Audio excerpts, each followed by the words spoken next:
Throughout recorded history, mankind has dreamt of building the perfect society, an empire that might somehow satisfy the needs of every man. An ancient legend casts the shadows of one such society that is said to have existed long ago. 2,500 years ago, the Greek philosopher Plato set down a dialogue called the Critias. He recounted the story of an ancient Greek poet and statesman named Solon. Solon had journeyed to Egypt in search of wisdom to help the government of his beloved Greece. The Greeks had been beset with factions and troubles, so Solon took counsel from the priests of the city of Sais. An old priest told him, "O Solon, Solon, you Greeks are never anything but children. There is no old opinion handed down among you, nor any science that is white with age." The old priest then proceeded to tell him the story of the lost city of Atlantis. In the centuries that would follow, scholars and researchers have debated whether Plato's Atlantis was intended to be an account of real history or simply an allegorical myth.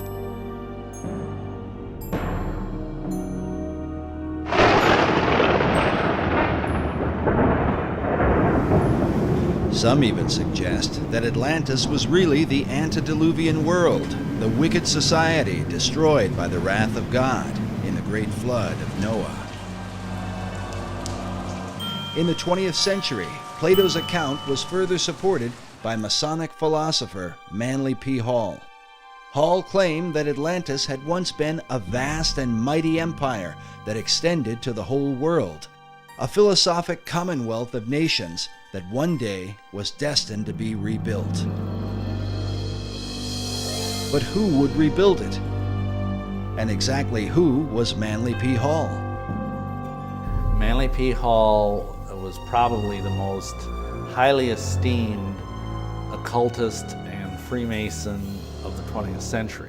He understood the secrets of the ages long before he ever joined the Masons. Was really the foremost authority on the occultist side of Freemasonry, the deep, dark side of Freemasonry, the one that most Masons never ascend to. I can't really think of anybody close to him. Manly P. Hall was one of the leading people within this whole other world that we talk about. Hall authored over 200 books and is said to have given some 8,000 lectures on ancient philosophy. He is perhaps most remembered for his contribution to the mysterious Brotherhood of Masonry. Upon his death in 1990, the Scottish Rite Journal, a Masonic publication, noted that he was often called, quote, Masonry's greatest philosopher. Among his teachings was that contained in Masonry and all the secret orders was the ancient wisdom of lost Atlantis. Hall wrote that for more than 3,000 years, secret societies had been laboring to create a background of knowledge necessary to the establishment of an enlightened democracy among the nations of the world. According to Hall, these societies could be traced back to ancient Egypt and had for centuries known of a secret place hidden from the eyes of common men, a place that would one day be revealed. In the 17th century, as settlers were colonizing the New World, Sir Francis Bacon, the leader of secret societies in England, set down his classic work, The New Atlantis. While archaeologists and treasure hunters have searched the globe looking for the lost continent, 400 years ago, Bacon, like many of his contemporaries, believed that Atlantis was America itself. Well, Bacon, to me, was really fundamental in the American colonizational scheme and its connection to the new Atlantis concept. He was trying to lay a foundation for what could be accomplished in the New World. While the Atlantis of Plato was a mighty empire known for the philosophy of its kings, Bacon would write of a nation governed by scientific achievement, filled with marvels and wonders never before seen. Bacon was talking about this new nation, talking about submarines, talking about unimaginable weapons of war, talking about flying machines and tall buildings. How did he come into possession of this knowledge? Did Francis Bacon outline the course of the New World before its time? And if so, by what power was he inspired to do so? While there are no states or cities that bear his name, his mysterious influence has compelled some to call him the real and true founder of America. His founding of America was really through other people who were following his work, following the program he'd laid out. Bacon was the head of Freemasonry and Rosicrucianism. He had a huge influence through being the chief of the Rosicrucian fraternity at the time. He had a huge influence on the birth of modern Freemasonry. And many of those Rosicrucians actually went into Freemasonry at that time to lift it up to its new level. And Freemasonry has a major influence on the founding of America. While many of the early settlers came to work the land for the cause of religious freedom, there were with them secret societies who came to the New World with another agenda. Secret societies came to America shortly after the Pilgrims arrived, and they were sent by a man named Sir Francis Bacon. You get this very strange mixture of people, many of whom understood even then the advantage, spiritually and otherwise, to having secret orders. Unless you understand the influence of the occult societies on the development of America, on the establishment of America, upon the course of America, why you get completely lost studying our history. And they were the ones through which this work was being put into operation in England, in Europe, and eventually in America and the world. So that America then could be used to lead the world into the philosophic empire. You understand that America was founded by Christians as a Christian nation. However, there were always those people on the other side who wanted to use America, use our military power and our financial power to establish enlightened democracies throughout the world and restore lost Atlantis. Yeah, maybe Bacon had it right. Maybe Atlantis is not something yet to occur, but maybe it's occurring right now in America. In his lifetime, Sir Francis Bacon referred to himself as the herald of a new age. He promoted a new universal order for the whole world. Can this be what early American founders referred to with the words Novus Ordo Seclorum, the new order of the ages? And does this vision affect America today? When our founders declared a new order of the ages, they were acting on an ancient hope that is meant to be fulfilled.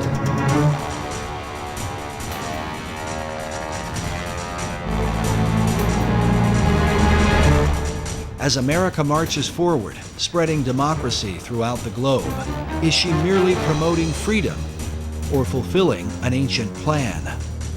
Is she following a course planned for centuries by men who believe she is chosen for a secret destiny?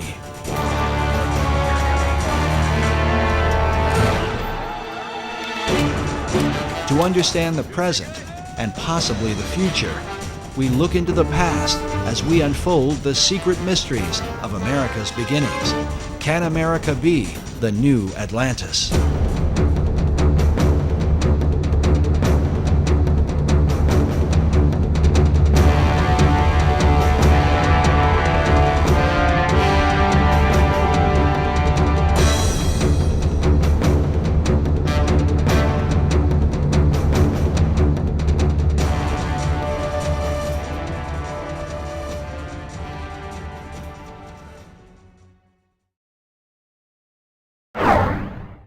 The movie National Treasure revealed to many the role of Freemasons in the founding of America. Often seen as a shadowy organization with hidden agendas, Masonry was portrayed in a positive light. Was this coincidence, or could there have been something behind it? I think there's probably a little something behind it. The Freemasons among our founding fathers left us clues like these: the unfinished pyramid, the all-seeing eye. They're speaking to us through these. Well, the movie National Treasure is probably the first film in many years that has given a positive spin to to the Masonic Lodge. And essentially it seems to have been at least partially designed as kind of a propaganda piece for them. They were basically trying to say that these people who have hidden this secret knowledge of whatever it was, the gold stash or whatever, the Masons, are basically good guys. Because it makes them appear to be this sort of benign, shadowy group that's in the background protecting these important ancient secrets and also protecting this great, massive treasure. It was fairly accurate in its Masonic elements. You can tell whoever made the film either was a Mason, and of course there's a lot of Masons in Hollywood, or else had done a lot of research. Screenwriter Jim Kauf, who developed the storyline for Disney Pictures, claims no Masonic connection, yet some researchers are not convinced. Masons were involved in the writing of that, it seems to me, because then they tried to turn it around and, say that that Freemasonry is a good thing, that it has these hidden secrets deep within it, and that someday will be revealed, and bring good things to America, etc. Yet did the filmmakers accurately portray the real secrets of Masonry? The thing I think that's unfortunate about the movie is, other than it kind of glamorizes the Masons, is that it makes it sound like the treasure of Masonry is monetary, that it's this enormous cachet of wealth and gold and jewels and urns and statues and whatever. And really that's not what the treasure of Masonry is. The treasure of Masonry is esoteric wisdom. It is what Masons believe. It is the secret of eternal life and immortality. And that's an entirely different thing. Conspiracy theorists have suggested that the film was intended to mislead. But the question remains, if Masons were involved in the making of the film, what would motivate them to tell a story about a society sworn to secrecy? I think Masons have been pretty desperate over the last couple decades. They've taken a lot of hits, due in at least part to my books, and their membership is declining fast. Men love secrets, and that's just a basic truism. And so if they advertise that through a popular movie, maybe it would generate a little more interest. On one level, the film, I think it does some good in that it does educate people about the origins of our country and the fact that the origins of our country was very much steeped in Masonry. But on the other hand, I think it misleads about the benign nature of Masonry's involvement, and also it misleads by defining the nature of what Masonry has been guarding for the last 3,000 years. But what has Masonry been guarding for the last 3,000 years? The real history of the craft, as it is called, varies from one source to another, and is a continued thorn of controversy. Masons claim biblical origins dating back to Tubal-Cain, the first craftsman, as well as Nimrod, who built the Tower of Babel and founded the ancient city of Babylon. King Solomon plays an important role, as Masons are said to have been the builders of the Great Temple in Jerusalem. No less important is the influence of Gnosticism, sometimes called the mother of Masonry. According to Masonic historian Albert Mackey, Gnosticism is where Masonry gets the mysterious letter G, as seen here in the midst of the Masonic square and compass, a symbol that often adorns Masonic tombstones.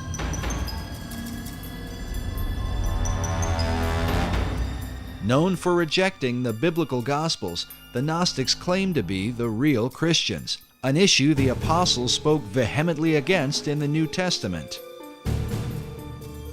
The Gnostic Gospels have been promoted by writers like Elaine Pagels and celebrities such as Jane Fonda. It was the Gnostic teachings that formed the heart of Dan Brown's blockbuster book, The Da Vinci Code. The Gnostics were known to express a humanistic view of Christ, a view they are said to have exploited for the purpose of justifying their debauchery of women. Hence the tales of Jesus and his alleged relationship with Mary Magdalene, a view often attributed to the Gnostics and repeated in Brown's controversial book.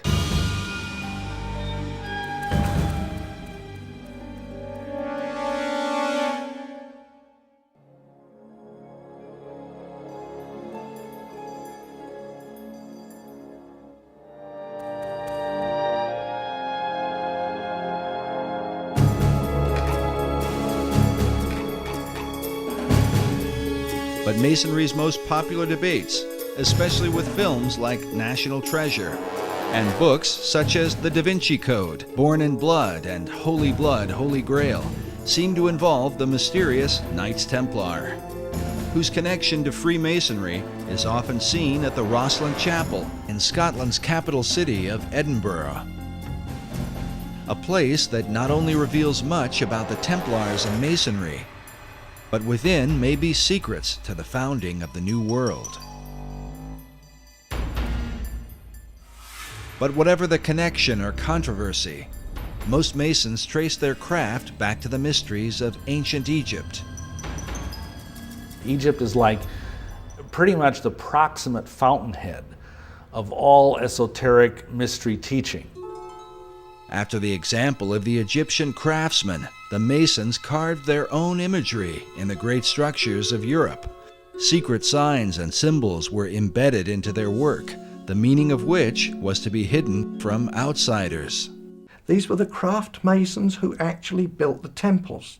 If you look at European architecture, you know, all those big cathedrals in Europe, Cologne Cathedral in Germany, Notre Dame in Paris, Salisbury Cathedral in England, all those beautiful cathedrals were all built around the 1200s and 1300s. And it was these masons who knew their business, and they wanted to keep their skills secret. All the great cathedrals of Europe were built by stonemasons who had an understanding of esoteric lore, and they're basically riddles in stone. When Masons came to America, they practiced their trade in the same way they had in Europe, embedding secret codes within the design and foundation of the American colonies. Some believe this may account for the geographic location of the 5 great Revolutionary War cities. In particular, Boston, New York, Baltimore, Philadelphia, and Washington, D.C. have all been built in perfect alignment along the eastern seaboard.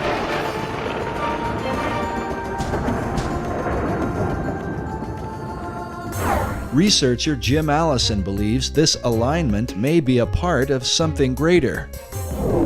Let me say this, I think it is very unlikely that the alignment is coincidental. According to Allison, the alignment of cities and ancient sites are part of a series of great circles that encompass the earth.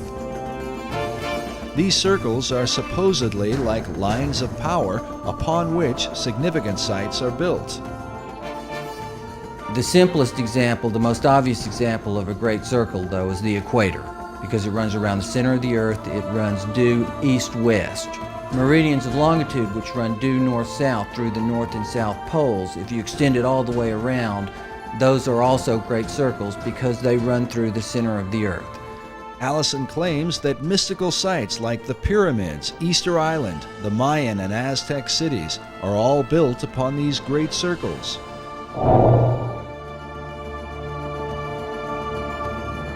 In addition, one of these great circles contains the 5 cities that date back to the era of the American Revolutionary War. Washington, D.C., Philadelphia, Baltimore, New York City, and Boston are in fact aligned. They're fairly close together. The distance from Washington, D.C. to Boston is 400 miles.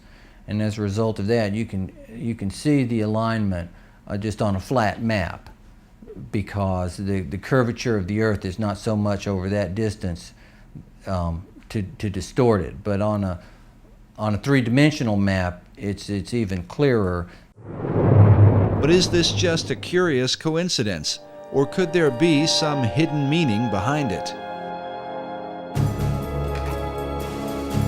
In the 1920s, an Englishman named Alfred Watkins noted a series of straight tracks or lines upon the Earth's surface that seemed to connect the ancient monuments and holy sites around the world.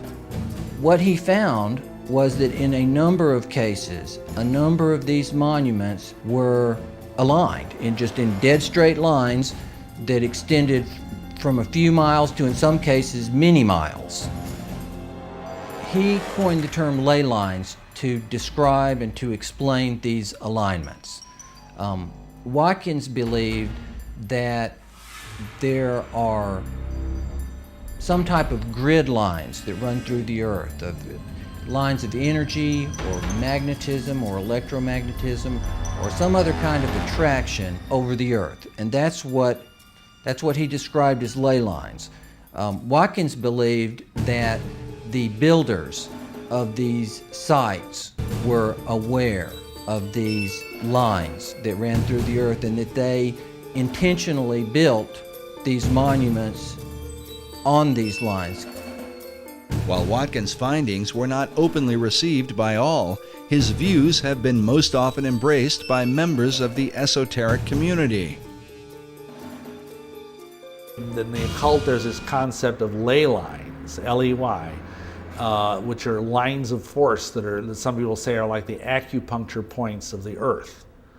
And you always want to build things on a ley line. All of the great cathedrals of Europe are built upon these ley lines, which are like currents of power.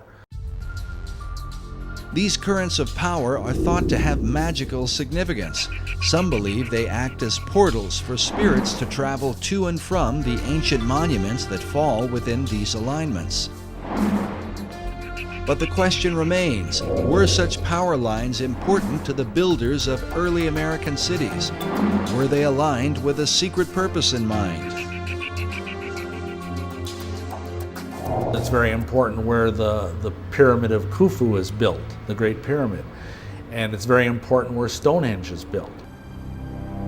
There are several great circles that ancient monuments are aligned with. And in some cases, ancient and modern development is aligned with. Extending the alignment from Boston to the northeast towards Europe, the alignment crosses over the Atlantic and crosses into England and crosses over Stonehenge, which of course is one of the more significant monuments, certainly in England and arguably anywhere. Can it be coincidental that the early colonists built these 5 cities in perfect alignment with each other and in perfect alignment with Stonehenge? Allison admits that many of the ancient monuments are aligned on ley lines or great circles within a fraction of 1 degree, a distance that sometimes equals 15 or 20 miles. But in the link between the Old World and the New, there is a 0 deviation between the 5 American cities and England's mysterious Stonehenge. According to Allison, they are perfectly aligned.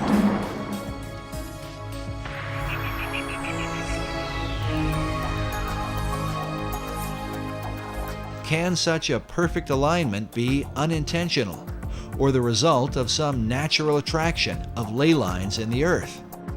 There's some dispute about that amongst people who studied these ley lines as to whether the builders were aware of an attraction and they built it for that reason, or whether there was possibly an attraction that they were unaware of, but nonetheless caused them to build these sites in alignment. But the simple fact is they are aligned. But the evidence continues. America's capital city, Washington, D.C., is said to be positioned on the 77th meridian west, considered a sacred location referred to as God's longitude. In his book, Marking Time, author Duncan Steele argues that the early expedition of Sir Walter Raleigh, known for the lost colony at Roanoke, was not quite the failure it seemed to be. Raleigh's intent, according to Steele, was not really to establish a colony, but rather to capture God's longitude by locating the 77th meridian. The goal of the occultist who understands these concepts is to have things exist within the sacred harmonies of the earth. And if indeed they believe that the 77th meridian was somehow very sacred, then it would be incredibly important for them to plant their flag there. In Washington, D.C. is even found Meridian Hill, said to mark the precise location of the sacred longitude. Raleigh himself was a member of Bacon's secret society in England. Was he sent on a mystical journey so that America might be designed according to esoteric principles from the beginning? and how many others came ashore as a result of the Baconian influence. The Rosicrucians came ashore very early on in the founding of the New World. The Masons were also there from the beginning, and I think from very early on, this if you will, cartel, this occult cartel of various groups, basically had it as their goal to establish a society on this continent that was wholly given over to esoteric goals.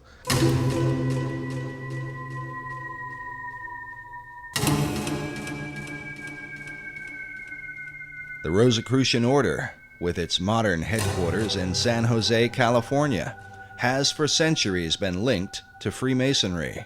Well, you have to understand that Freemasonry is simply the modern-day manifestation of the ancient mystery religions. The ideas of Masonry have been around literally for thousands of years. And of course, Rosicrucianism was simply a forerunner of modern-day Masonry. The order takes its name from its primary symbol, the rose and cross. Like Masonry, the Rosicrucians traced their religion to the mysteries of ancient Egypt. Their power base in San Jose centers around an Egyptian museum. There are chapters of the Rosicrucians studying every place across America, and one only has to go up on the internet, and they actually have websites where they recruit people into the Rosicrucian order. People have no idea that these people are even here. Perhaps the reason for their lack of exposure is that they are dwarfed by the chief of all secret societies, the ancient order of Freemasonry. Nevertheless, the Rosicrucians are said to be the first of the secret orders to have opened a door in the New World. The very first that we know of occult beachhead in America was Rosicrucian. I was out on a speaking tour recently, and I had the opportunity to visit the Ephrata Cloister, it's called, in Ephrata, Pennsylvania. And it's where the original Rosicrucian community built its headquarters, right on the east coast of the United States. And that was in the 1600s. And right about the same time that Christianity was establishing its beachhead in America, so was the Rosicrucian order. In the 16th century, Sir Francis Bacon had become the chief of the Rosicrucians in England. Researchers believe that Bacon sent members of this society to America to launch his esoteric empire, the New Atlantis. This 1910 Newfoundland stamp commemorates Bacon's early influence. It reads, "Lord Bacon, the guiding spirit in the colonization scheme." I know that Rosicrucianism today holds Bacon in highest esteem as an active transmitter of the secrets. If you go to the AMORC, the Ancient Mystical Order of the Rose and the Cross, the Rosicrucian Order Center in San Jose, Bacon is everywhere. He's a demigod in Rosicrucianism. But Bacon's influence was not confined to Rosicrucianism. He is considered by some to have been the first to formalize the mystery teachings into a system now recognized as modern Masonry. So Freemasonry up to that point had been very, very much involved with just the craft of building buildings. It had been a guild in this country, and each country had their own type of Masonry or Freemasonry. There was no sense of it being a worldwide fraternity where religious belief or race did not matter.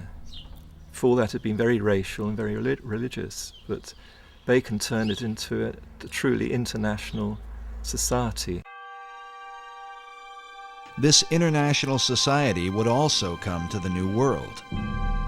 And while Bacon's Rosicrucians would maintain a position of careful anonymity, the Order of Masonry would stretch its hands in America to the very heights of power. Nowhere is the Masonic presence more clearly seen than in the design of America's capital city, Washington, D.C.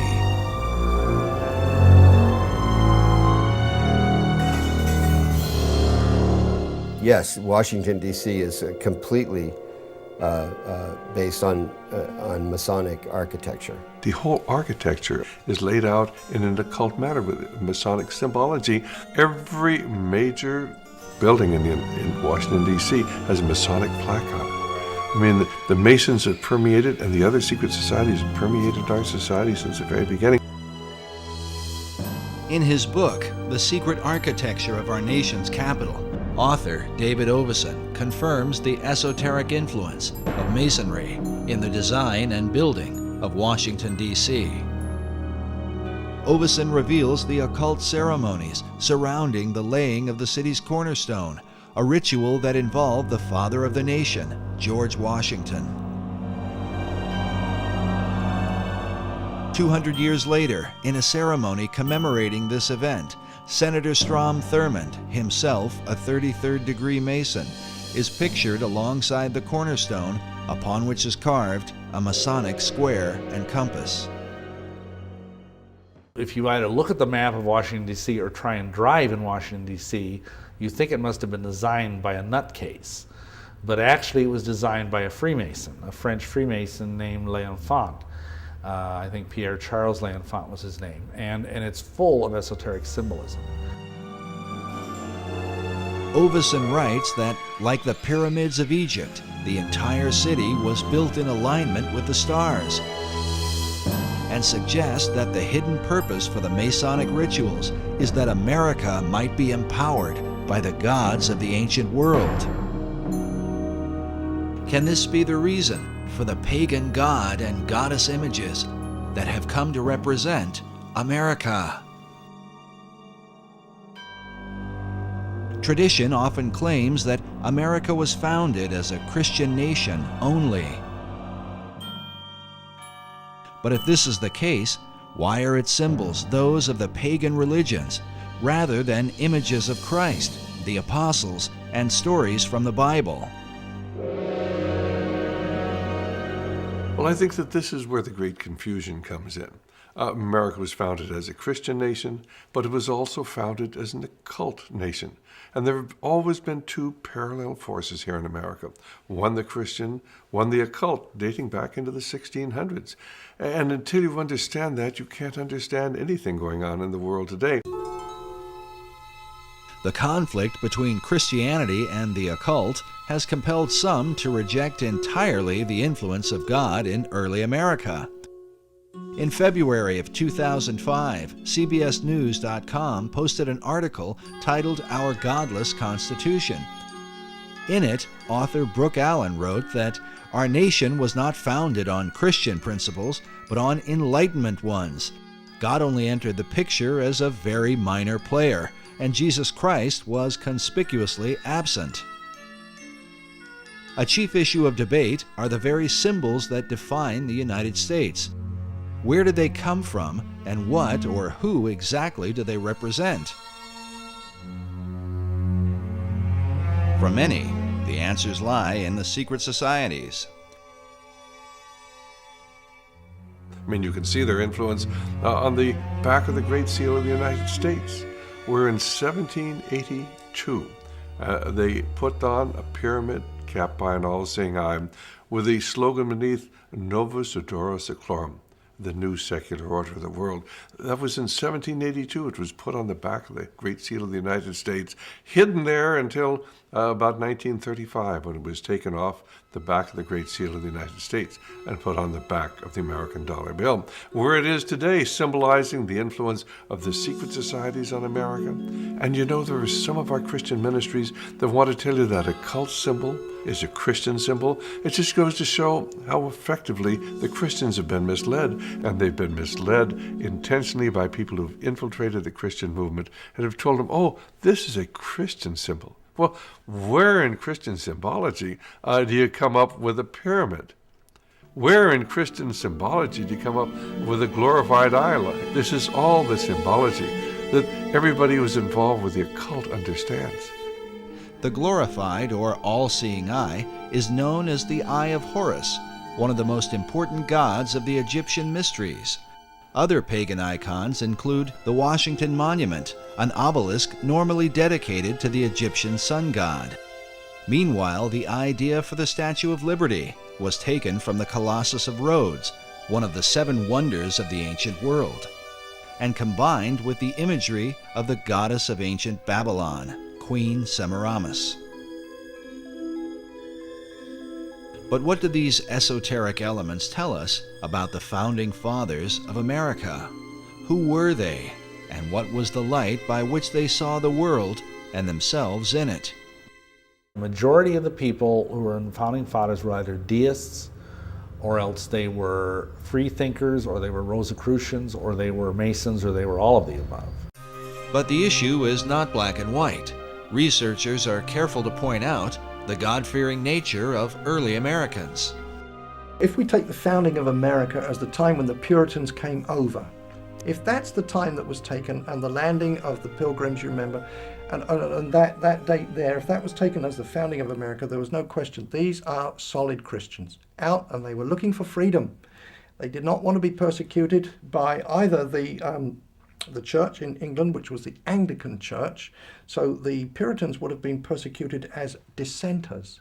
Nevertheless, so if we take that date, that era, when the Puritans came over, they were coming over seeking freedom, religious freedom. And so they wanted to settle the land and build their little churches and worship the Lord as he told us to do, and in the manner in which he told us to do in the scriptures. That's what they wanted to do. So without question, it was settled in the beginning as a Christian nation, an opportunity to come over freely. Unfortunately, you got other people who wanted to do the same thing, but they weren't necessarily Christians.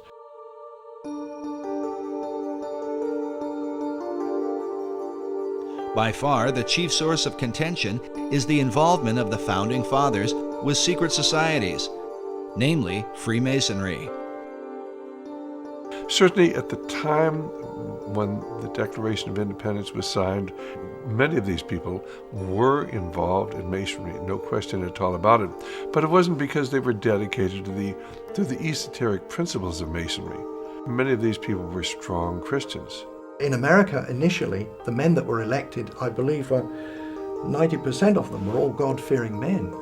People, on the esoteric side want to say, oh, this was a Masonic country. And there's an element of truth in that, because certainly there were many Masons, once America was established, who were working in key positions. I believe the truth is somewhere in between, as it usually is, the two extremes. It's a timeless struggle. Both sides of this power struggle are in full play. The sides of the secret societies, trying to push forth the new Atlantis. And so it doesn't surprise me that most of these men in the Continental Congress or the signings of the Declaration of Independence were Masons or whatever. That doesn't surprise me. It doesn't even bother me, because I know that underneath them is a vast horde of people that were biblical Christians. Masonry's history with America is filled with both mystery and controversy. Because of its secrecy, and because its members are bound by terrible blood oaths, Masons are reluctant to come forward with testimony. It's a secret society. It has always been a secret society. And to reveal anything about these secret societies ensures your death. And people who've tried to expose Masonry, even to this very day, risk their lives in doing it. Yet from the shadows, some light appears.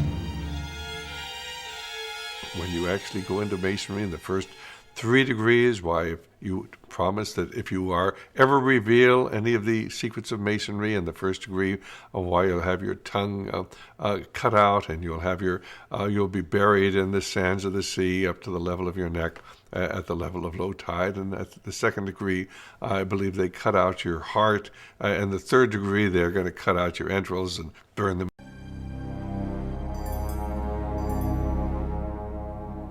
In the 19th century, a man named Captain William Morgan was murdered by a group of Masons who were bound by such blood oaths. Well, Captain William Morgan was a guy up in Batavia, New York in 1826. He was the first American to publish the first 3 degrees of Freemasonry, of the Blue Lodge. The things you had to say, the oaths you had to take. And Masons didn't like that very much. Captain Morgan had violated his oath by writing a book to let people know about the terrible oaths of this terrible society. Feeling a responsibility to the Masonic Brotherhood, 3 members of the order kidnapped Morgan to make him pay for exposing the secrets of Masonry. Hey, boy! Stop this! What is this? This is what you're doing! Stop! He was captured by a group of Masons and taken and killed. And later on, the perpetrators made deathbed confessions of it all, so it was all very well known. Of these deathbed confessions, at least one has survived, given by a man named Henry L. Valance, whose insight into Morgan's final moments provides a heart-wrenching account. While Valance was never brought to justice for the crime, his final confession revealed a conscience haunted by a lifetime of guilt. If the mark of Cain wasn't upon me, the curse of the first murderer was. The bloodstain was upon my hands and could not be washed out. Valance revealed how a council of 8 Masons had condemned William Morgan to death. Council. They made a decision and decided your fate. Are you ready to pay for your betrayal? Talk to me, man. I've done what was right. And how Morgan had pleaded for his life on behalf of his wife and children. He commenced wringing his hands and talking of his wife and children, the recollections of whom in that awful hour terribly affected him. Please, my children, my wife. His wife, he had said, was young and inexperienced, and his children were but infants. You should have thought about that before you turned us in, before you wrote the book. May God have mercy on your children, because we will not have mercy on you.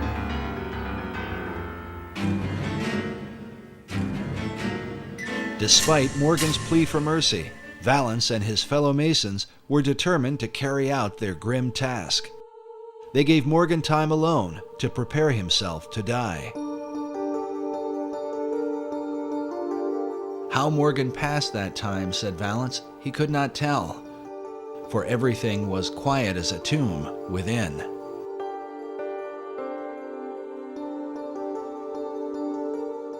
When they returned, they bound his hands and led him away to the awful fate they had prepared for him. Story was he was actually drowned after being mistreated horribly for a period of time. Well, when the word of this got out and people began to realize this dangerous influence of Masonry within our society, why the membership of the organization fell off dramatically. As one investigator put it, as one writer put it, Freemasonry, which was rampant throughout the country at that time, almost dried up overnight. The public outrage over Morgan's death was profound, but when those who had murdered him were sought out, the people of the United States discovered that justice was not so easy to obtain. The reason was given by the Reverend Charles Finney in his book, The Character, Claims, and Practical Workings of Freemasonry, first published in 1869. Finney was a former Mason who lived through the Morgan affair. He claimed that justice in the case was impossible because nearly all the civil offices in the country were in the hands of Freemasons. According to Finney, even the newspapers of the day were completely under their control. Finney writes that it was found that they could do nothing with the courts, with the sheriffs, with the eyewitnesses, or with the jurors, and all their efforts were for a time entirely impotent. So this turned into a big brouhaha. It was a big Masonic scandal because it was all known. The Morgan incident became an issue of national importance, not simply because a man was murdered, but more importantly, Americans began to realize that their supposedly democratic country was being secretly controlled by the Masonic Brotherhood. And this led even to separate political parties, being anti-Masonic political parties being formed, and they were even called the Anti-Masonic Party. They ran candidates for president and they were significant parties. They weren't just minority parties. So it was a really big deal. The Anti-Masonic Party was the first third party in American politics and eventually became the Whig Party, which is more widely recognized. The party itself was led by former President John Quincy Adams, who wrote a collection of letters and essays against Freemasonry. How can you have a free society when you have people who belong to these secret societies and have sworn these terrible blood oaths? You can't have a free society. And that's what John Quincy Adams was writing about. Adams wrote, "I do conscientiously and sincerely believe that the order of Freemasonry, if not the greatest, is one of the greatest moral and political evils." As a result of the Morgan incident, a series of official investigations took place. In 1829, a New York State Senate committee published its findings on Masonry, stating that its members were found in almost every place where power is of any importance. 5 years later, in 1834, a joint committee in Massachusetts reported that Masonry was, quote, "a distinct independent government within our own government and beyond the control of the laws of the land by means of its secrecy." Well, the influence of Masonry has always been here since those days. And of course, within 15 or 20 years, the membership of Masonry had reconstituted itself. It said they got down to only about 5,000 members there when Masonry was really exposed. But people soon forgot about the terrible things that had happened. And the fact that if you were a Mason, they really would kill you. Most people look upon Masonry as simply a fraternity, and these oaths have no meaning. But tragically, they do. A monument was erected in Batavia, New York, and remains to this day, in remembrance of what happened to William Morgan. The inscription on its base reads, "To the memory of William Morgan, a native of Virginia, a captain in the War of 1812, a respectable citizen of Batavia, and a martyr to the freedom of writing, printing, and speaking the truth. He was abducted from near this spot in the year 1826 by Freemasons and murdered for revealing the secrets of their order." The monument goes on to tell the reader where they can find the historical records that document the Morgan account.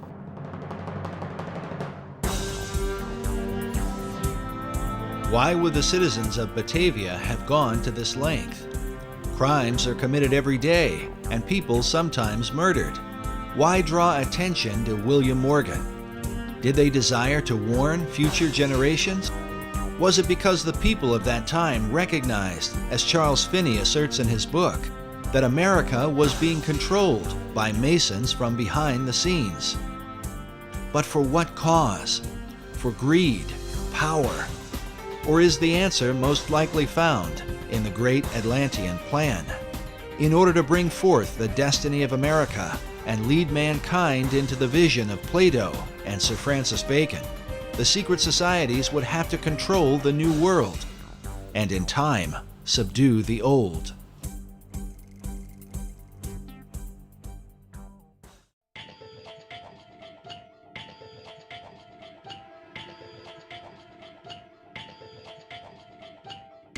But how to bring about this utopian empire?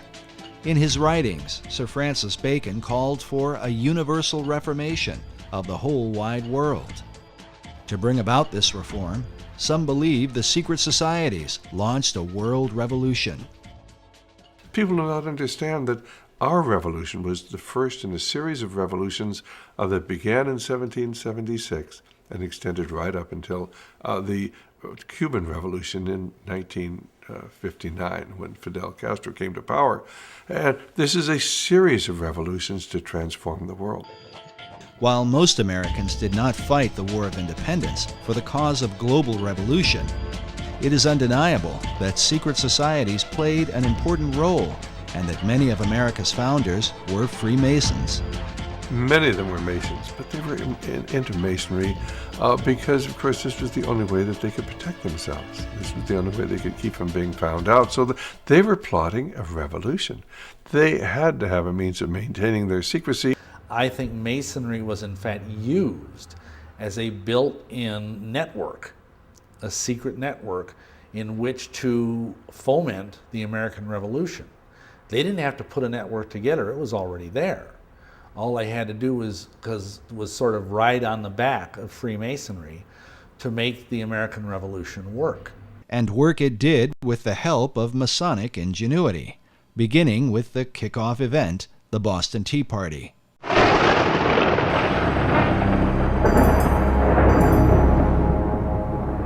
And what was the Boston Tea Party? Who was behind that? Who were the raiders of the English tea ship? Admittedly, at this point, it was the Masonic Lodge in Boston. They were all Masons. It was the Masons wanting to implement this revolution.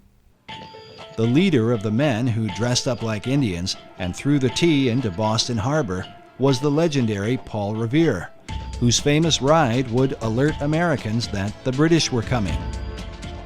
Pictured here with a teapot commemorating his rebellion, Paul Revere was a prominent member of the Masonic Order. George Washington, known as the father of our country, along with many of his generals, were also Masons. Yet Washington's involvement with Masonry is hotly debated. Our information is that he did not do anything with the Masonic Lodge for the last 30 years of his life. The debate centers around a letter written by George Washington to the Reverend G.W. Schneider on September 25, 1798, just 15 months before Washington's death. In the letter, Washington says specifically, "I must correct an error you have run into of my presiding over the English lodges in this country. The fact is, I preside over none, nor have I been in one more than once or twice within the last 30 years. And in Washington's case, I defend him by saying the Masons are very secretive. When they approach a man to be a member of their organization, they will not and cannot tell him what it's all about. But what they can do is to say, well, you see, there were all these famous people. They were Freemasons, and they can name off the kings. And today, of course, they can name off Washington. And so the candidate will then argue to himself, well, who am I? I'm just a little guy, you know, or I might be a senator, but nevertheless, who am I compared with these? If it was good enough for them, surely it's good enough for me. If it's secret, it's going to be a good thing. So they get in, and they're not told the whole story. They're not told in the first, second, or even third degree. They're not told the whole story, but little by little, as they acquire more knowledge and as they are deemed to be faithful to the cause, they are told more. And that's just how they get the people in. It is only fair to mention that many Masons continue to insist that Washington was very active in the craft. Yet there is no debate about the Masonic membership of Benjamin Franklin, who is deeply involved not only with Masonry, but a whole variety of secret societies in America, in England, and in France. Societies that had everything to do with his success during the American Revolutionary War. Benjamin Franklin is a very paradoxical, complex fellow, as might be expected for someone who was such a great genius. But at times he seems like he's a Christian. At times he seems like he's a scoundrel. At times it seems like he's a Luciferian, and at times it seems like he's a Rosicrucian.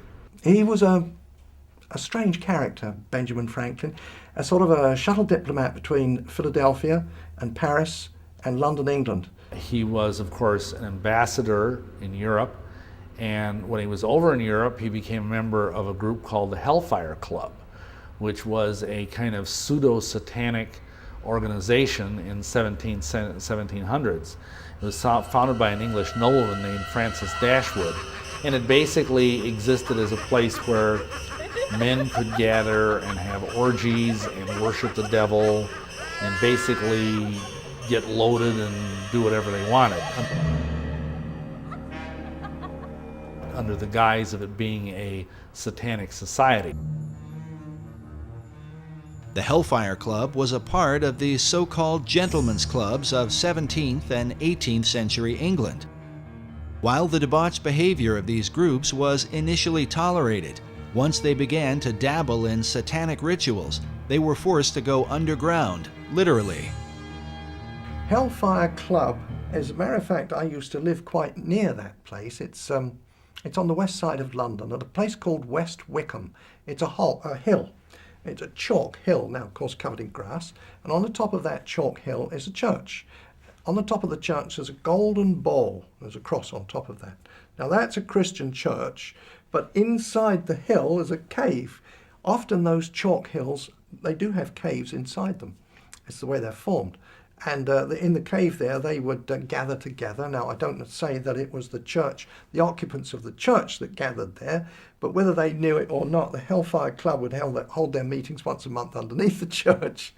And Benjamin Franklin would go and visit that at the times when he came to visit England, yeah. He was very much apparently into some of the ideas of the esoteric movement of his day. A book on witchcraft, magic, and the supernatural claims that Benjamin Franklin often came to Sir Francis Dashwood for information on the occult. Dashwood himself was said to be a Rosicrucian and leading member of the secret orders. In this portrait, we see a young Francis Dashwood with his hand posed in a fist-like position. In Masonry, this hand signal is known as the lion's paw and is used in Masonic ritual. Among Satanists, however, this same gesture is said to be called the devil's claw. While it cannot be said how deeply involved Franklin was with the occult, the Hellfire focus on drinking and debauching women would certainly have agreed with his character. He was very famous for being a ladies' man.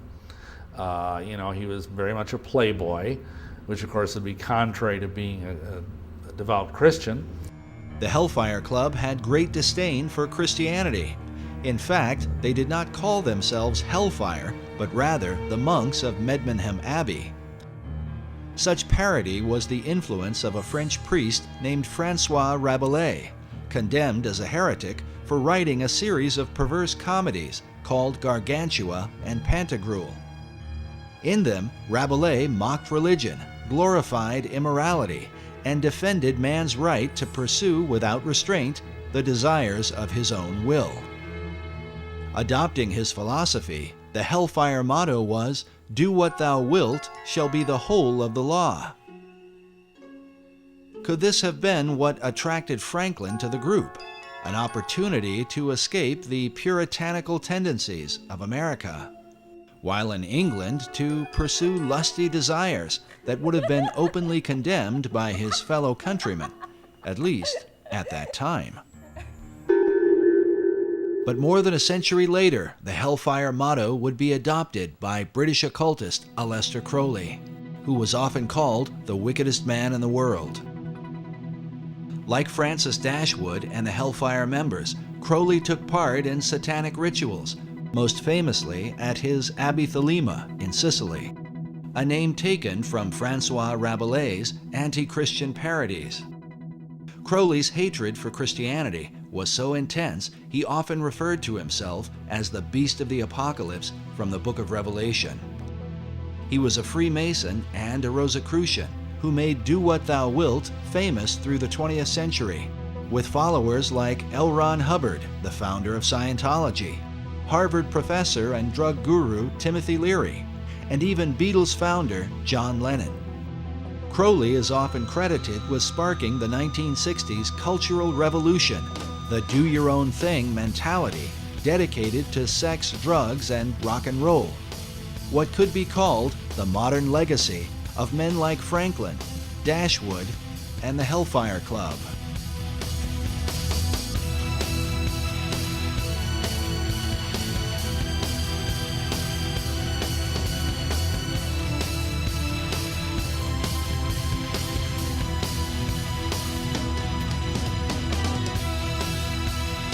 But wait a minute. Obviously, it cannot be said that Franklin's involvement with the Hellfire Club is to be fully equated with the often crazed activities of a man like Crowley or even Timothy Leary. Still, one must wonder what Franklin was doing with a group of immoral aristocrats who dabbled in devil worship, even if they were just kidding around, as some have suggested. Is it likely that this legendary founder of America, the man who discovered electricity, invented the bifocals, and co-authored the Declaration of Independence, simply spent his time in England getting drunk and seducing women? Franklin was known to be a crafty fellow. Could his dealings with Dashwood and the Hellfire Club have somehow been a part of a greater agenda? After all, Sir Francis Dashwood was no ordinary drunken rake. He also happened to be a member of the British Parliament and was a close friend and advisor to King George III, the man the American colonists would rebel against. The Hellfire Club itself were made up of English nobility, some of whom held high offices in the king's government. Was it mere coincidence that these men, close friends of Franklin, just happened to be in power when the British were defeated?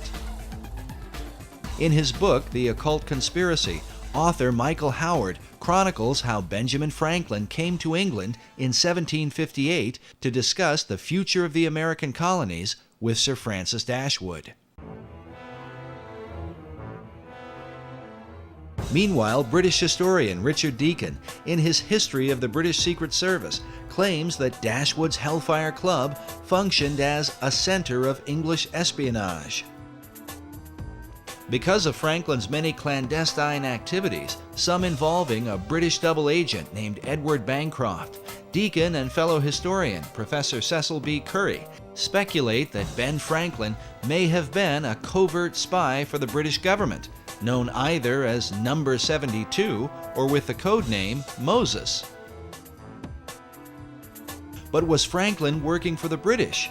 Or were secret powers within the king's own government working with Franklin for the ancient plan of all secret societies, the New Atlantis? Why would British intelligence refer to Benjamin Franklin as Moses? Normally, enemies are given names like Carlos the Jackal or the Butcher of Baghdad. But Moses? Was the name itself a kind of cipher or secret code? Had they already determined that as Moses led the children of Israel from the bondage of Egypt, so Franklin would lead the American colonies to freedom from King George? Could this be why Benjamin Franklin's initial design for the Great Seal of the United States was that of Moses, standing on the shoreline of the Red Sea as the waters destroyed Pharaoh and his army, with the motto, "Rebellion to tyrants is obedience to God"? Coincidence? Maybe. Yet in his book, America's Secret Destiny, author Robert Hieronymus, whose doctrinal thesis on the reverse of the Great Seal has been used by the White House, the State Department, and the Department of the Interior, makes the comment that Franklin's design for the seal represented, quote, how he viewed America's birth and destiny. Did Franklin really see himself as Moses, defeating King George, the colonial pharaoh, with the help of Dashwood and the Hellfire Club? An alarming theory. But for British intelligence to undermine King George on behalf of a secret agenda should not be terribly surprising, at least not to the modern American. Consider the conflict between President John F. Kennedy and the CIA during the Bay of Pigs invasion. The CIA reportedly lied to the president on behalf of their secret agenda involving an assassination attempt on Fidel Castro, something that would later lead to the Cuban Missile Crisis. JFK was so surprised at their power, believing it to be a threat to the American people, he vowed to shatter the CIA into 1,000 pieces. Or what about the Iran-Contra affair, where President Ronald Reagan stated emphatically that the U.S. was not providing arms to Iran in exchange for hostages being held by pro-Iranian terror groups? In spite of the wildly speculative and false stories about arms for hostages and alleged ransom payments, we did not, repeat, did not trade weapons or anything else for hostages. But Reagan soon returned with an apology once he learned that, yes, the U.S. was illegally selling arms to Iran, an enemy country. The profits from the sales were then being used to finance a secret CIA operation involving the Contras in Nicaragua. As with JFK, Reagan claimed that he had been manipulated and lied to by secret powers within the intelligence community. It's going on that had been kept from me in various covert Mr. operations. President, did they deceive you? You didn't answer whether Poindexter and North deceived you. Presidents Reagan and Kennedy were humiliated at being the most powerful men in the world who were unaware of what the hidden powers in their own government were up to. Well, at least in the case of Kennedy. It was later revealed that President Reagan knew more about the covert actions of the intelligence community than he had let on. After all, his vice president, George Bush Sr., was the former head of the CIA and a member of an elite secret society known as the Skull and Bones. Some find it interesting that while in office, President Reagan was made an honorary 33rd degree Mason. Since then, America's presidents have all been members of secret orders, including Skull and Bonesman George W. Bush, whose war on terror is said by some to have sparked the beginnings of World War III. Bush claimed it was the CIA who provided the information about weapons of mass destruction that ultimately led to the war in Iraq.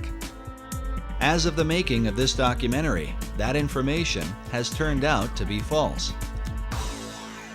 An intelligence error? Maybe. Or perhaps the same powers that were working in the days of Benjamin Franklin have never really ceased to function. Is it just a coincidence that the war on terror has provided the opportunity to spread democracy to all the world?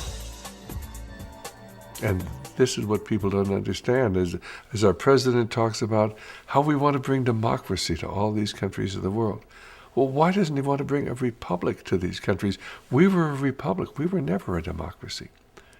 It is only the people from the mystery religions and the secret societies who are pushing this idea of world democracy, or this combination of enlightened nations, enlightened democracies to rule the world. As incredible as it may seem, there are really people who believe that. They're working full-time to accomplish that goal. And until you understand that they are the primary force behind the wars of this last century and World War III, which we are entering into today, unless they understand that the whole idea is to create this reestablishment of what they believe is lost Atlantis, this wonderful utopian society that they believe existed eons ago. Anybody who studied the history of America knows we were not established as a democracy. Our founding fathers didn't believe in democracy. They wanted a republic, a government of law, not the democracy, which is what the secret societies have been working for well over 3,000 years.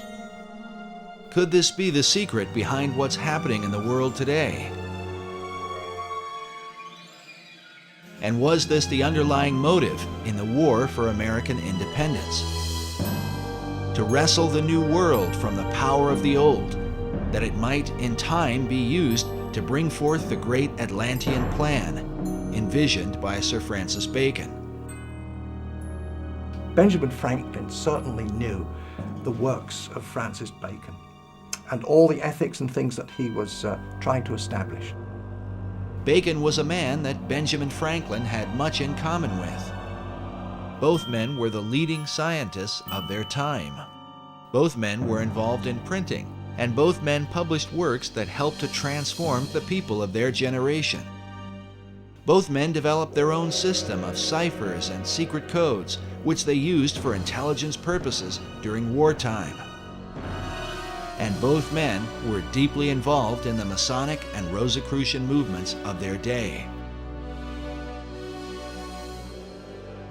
Franklin was a member of Masonic and secret orders in America, in England, and in France, the three countries involved in the American Revolution.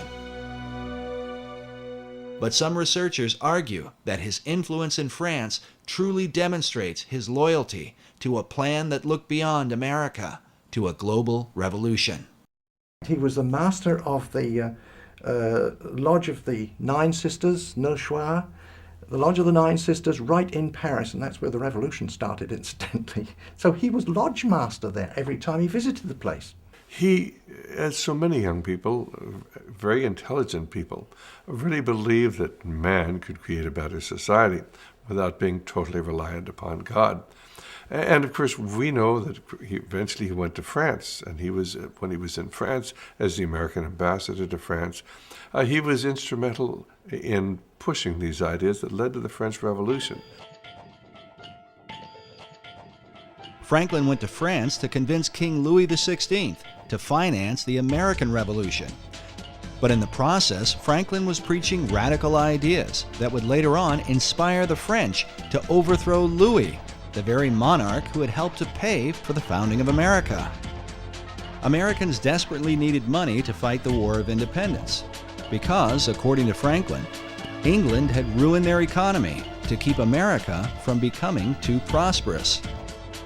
When he was ambassador to England, the Bank of England said, how come America, the representatives of the Bank of England said, how come America is getting so rich? And Franklin, in his autobiography, recounts the story. He said, well, that's easy. In America, we create our own money and we owe no interest to pay to no one. So the Bank of England said, oh, that's very interesting. So they immediately had passed through Parliament the Currency Act of 1764. And what did the Currency Act do? It outlawed the creation of America's own money and put America on the gold standard, made Americans pay their taxes in gold or silver coin, which of course was very scarce in the American colonies in those days. So what was the result? It immediately plunged America into a deep depression.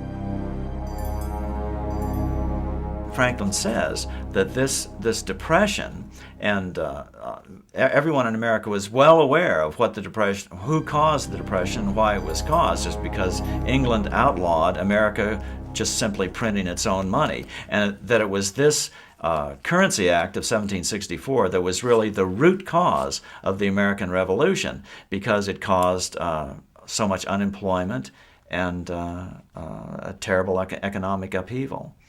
And Franklin's quote is, we could have endured a little tax on tea and other matters, but it was England's taking away our ability to create our own currency that was really the root cause of the revolution.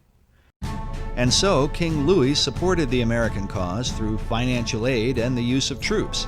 But some years later, many of the French soldiers who fought for America would return to France to fight the French Revolution. Among their leaders would be an American hero, the Marquis de Lafayette, who served alongside George Washington. Lafayette was also a Freemason and close acquaintance of Benjamin Franklin, the man who seemed to be the friend of nearly all the revolutionaries of the day. It was Benjamin Franklin who initiated Voltaire himself in 1778. He could then brag and say, oh, Voltaire was a Mason. Ooh. People would say, if it's good enough for him, it must be good enough for me. I don't know what it's all about, but it sounds like a good thing. While the writings of Voltaire inspired the French revolutionaries, Americans were compelled by another of Franklin's close friends, Thomas Paine. Thomas Paine was a member of the Lunar Society. Benjamin Franklin would go and meet with them, yeah. Anyway, he recognized in Thomas Paine that the fellow was, he was pretty good at writing. And so he brought him back with him to Philadelphia. And he wrote the pamphlets that started the revolution in America. It was a little booklet called Common Sense. Thomas Paine wrote that, and it was kind of inciting people to war against King George III. With the help of Paine and his fellow Masons, Franklin worked to create the revolutionary mentality among the colonies. Yes, Franklin developed the concept of the virtuous revolution. The thought of revolting against a monarch amongst European people was absolutely anathema. It went totally against the European mindset of the divine right of kings, where government is of God, kings are appointed by God, and so the virtuous revolution was something really different. But not all Masons went along with Franklin's ideas, like the man known as the Great American Trader, Benedict Arnold, also a Mason who chose to side with the British during the war. Nevertheless, for good or for ill, Masonry was clearly at the helm of the War of Independence.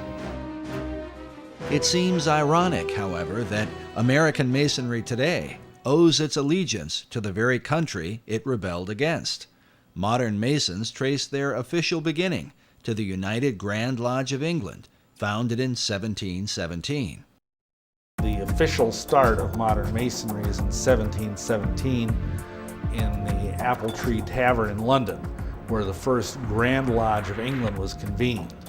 And that's called the Mother Lodge, because essentially all English-speaking lodges precipitate out of that. And for example, all American lodges, all the different Grand Lodges of the different states, all ultimately owe their allegiance and their warrant to the Grand Lodge of England.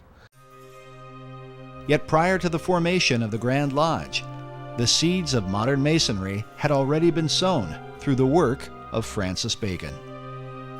Francis Bacon established the Masonic organization, that whole body that was established by Francis Bacon. The ethical programs that were inherent within that, he was responsible for all those.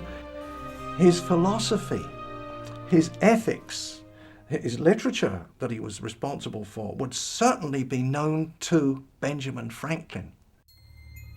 Was Franklin following Bacon's plan? Was it mere coincidence that he was a chief catalyst in the launching of the American Revolution? Or that his influence would also bring about the revolution in France? Masonic philosopher Manly P. Hall wrote that not only were many American founders Masons, but they received aid from a secret and august body existing in Europe, which helped them to establish this country for a peculiar and particular purpose, known only to the initiated few. Hall further suggests that Benjamin Franklin was among those few. In his book, The Secret Destiny of America, Hall writes of Franklin's involvement with the plan of Francis Bacon. In Chapter 13, titled Bacon's Secret Society Set Up in America, Hall features an illustration showing the eastern seaboard with Benjamin Franklin overseeing it, while beside him is the shadow of Bacon. Hall claims that Franklin spoke for the secret societies and that most of the men who worked with him in the early days of the American Revolution were also members. He says, quote, "The plan was working out. The new Atlantis was coming into being in accordance with the program laid down by Francis Bacon." To those who have studied him, Sir Francis Bacon is one of the most enigmatic figures in world history. Baconian societies have existed for centuries since his death in 1626. All of them credit Bacon with the great advancements of the New World. Bacon is such an interesting character, such a complex character. He was right at the center of the storm politically. He even claimed in one of his writings that he was in possession of all knowledge. You can't say that he was ignorant of the Christian concept. He obviously had some concept of Christianity and speaks of the Lord Jesus Christ, and yet he's a proponent of the New Atlantis concept. Just a very complicated character. Bacon is known as the father of modern science and the grandfather of the English Enlightenment. The phrase, "knowledge is power," is often attributed to him and represents his philosophy, that through knowledge or science, mankind could transform himself and the world into its highest state of enlightenment. His dedication to science and learning led to the birth of England's premier scientific organization. When the Royal Society of England was formed in 1662, they named Bacon as their model and inspiration. There's a book written by Thomas Sprat, who was the first president of the Royal Society. So this goes back to the early 1700s, and he wrote a history on it. And he acknowledged there that Francis Bacon was the originator of the idea. Yet even beyond the Royal Society, 20th century historian Will Durant wrote that the whole tenor and career of British thought have followed the philosophy of Bacon, a philosophy brought to America and furthered by some of her most influential leaders. Thomas Jefferson considered Francis Bacon one of the three most important men in history, along with John Locke and Sir Isaac Newton. It is even said that Jefferson believed he was fulfilling Bacon's dream for a new Atlantis by founding the United States. As a result, nearly all Baconians credit Bacon with the founding of America. This painting, once owned by Baconian author Marie Bauer Hall, shows the North American continent with the spirit of Bacon rising from the midst. Above his head is the all-seeing eye of Horus in the midst of a triangle, while upon his cloak is the rose and cross, the symbol of his Rosicrucians. Despite these things, little is mentioned about Lord Bacon in the history books of America. There are no states, cities, towns, or schools named after him, which begs the question, other than Benjamin Franklin and Thomas Jefferson, which of the founding fathers did he really influence? Which of those founding fathers were most influenced by Bacon's work? I would suggest it was all those who were Freemasons. Well, I think probably all the first presidents of America who were Freemasons, you could say, were influenced by him because of the influence that went into Freemasonry, but by Bacon. But I expect some were more influenced than others, or more inspired than others, and some may not even have known that Bacon was behind it all, in the sense of an inspirer. But maybe they all did. I mean, they were pretty intelligent men.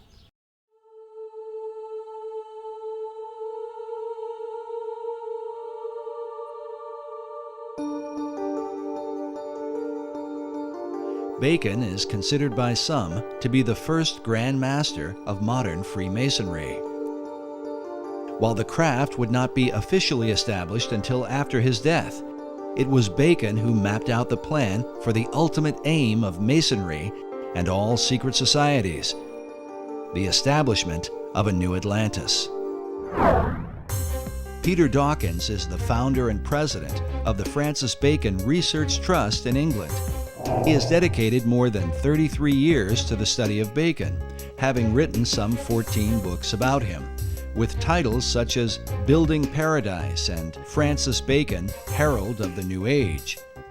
My research into the life and work of Francis Bacon and all those connected with him, which also takes me back into the wisdom traditions, which I'm very interested in, and into also things like the founding of America, the spread of modern science, and many other fascinating subjects. It's like a gateway into a huge wealth of information and knowledge for today. Dawkins' work is supported by the Pro-Grand Master of English Masonry, the Marquis de Northampton. The Grand Master in England is Prince Edward, the Duke of Kent. Because he is a member of the royal family, Masonry allows Prince Edward to appoint someone to act in his place. As such, the Pro-Grand Master, Lord Northampton, is the acting head of all British Freemasonry. While he declined to be interviewed for this documentary, in his correspondence with our producer, he made it clear that he supports Dawkins' research and considers him an expert on Sir Francis Bacon.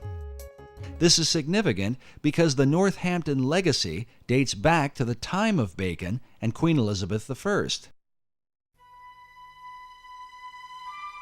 Today, Lord Northampton holds authority over Canonbury Tower, where Francis Bacon lived in his lifetime and where he is said to have met with his secret societies. It's a fascinating building, and quite a lot of it's still left. It was once a big mansion house, and there's one wing of it left, and also a tower, which was at the end of another wing, which has disappeared. And this tower is known as Canonbury Tower. And the whole mansion itself was was enlarged and decorated by a man called Sir John Spencer in Queen Elizabeth's time, and he'd had a year as Lord Mayor. He was quite an important guy in the City of London, and very, very wealthy merchant. And he had a home in London itself, and he also had Canonbury Mansion as his country home, because then it was in the country. You know, now it's just surrounded by London, you know, part of London, but then it was in the country, up on a hill, and a wonderful place to go to get the country air and good for your health. And Sir John Spencer was clearly involved with Freemasonry and the early Rosicrucian group, and he embellished all the rooms of the house with special carvings on the oak panelling, which have Masonic and Rosicrucian themes.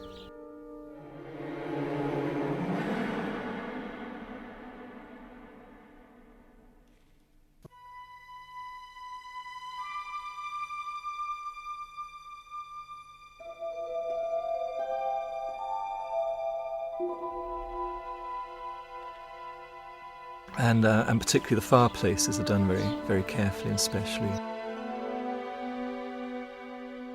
But the Compton and Spencer rooms still have the original carved panelling in, and the carved fireplaces, full of Masonic and Rosicrucian themes. That was done by Sir John Spencer, and the carvings are dated around about 1598 to 1601, that period.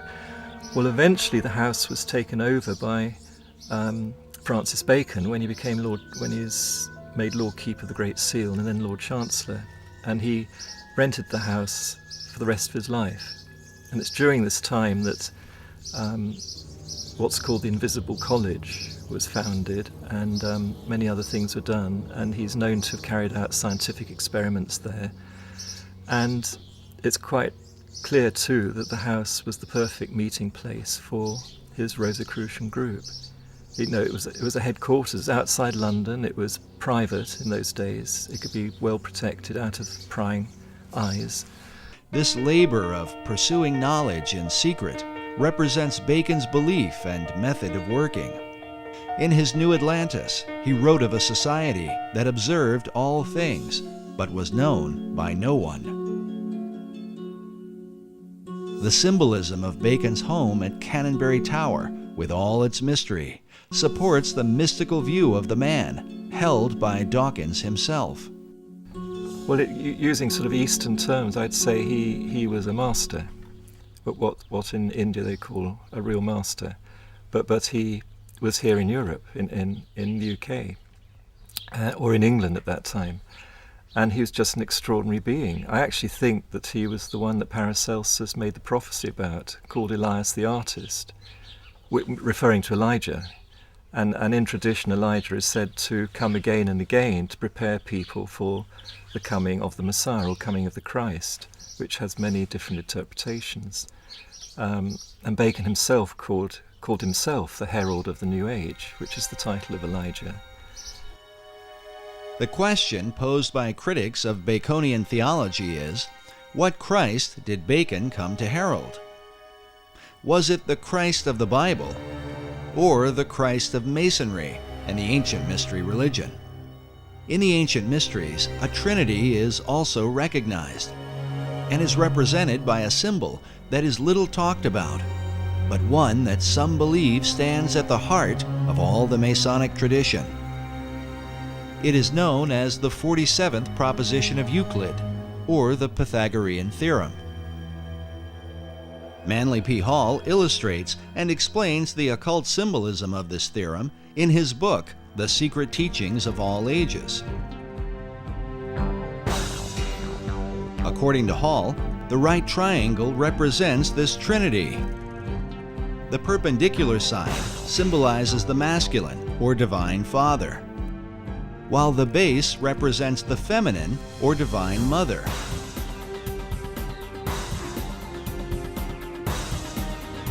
Finally, the hypotenuse is looked upon as the offspring of them both, the divine child, who is sometimes called the Masonic Christ.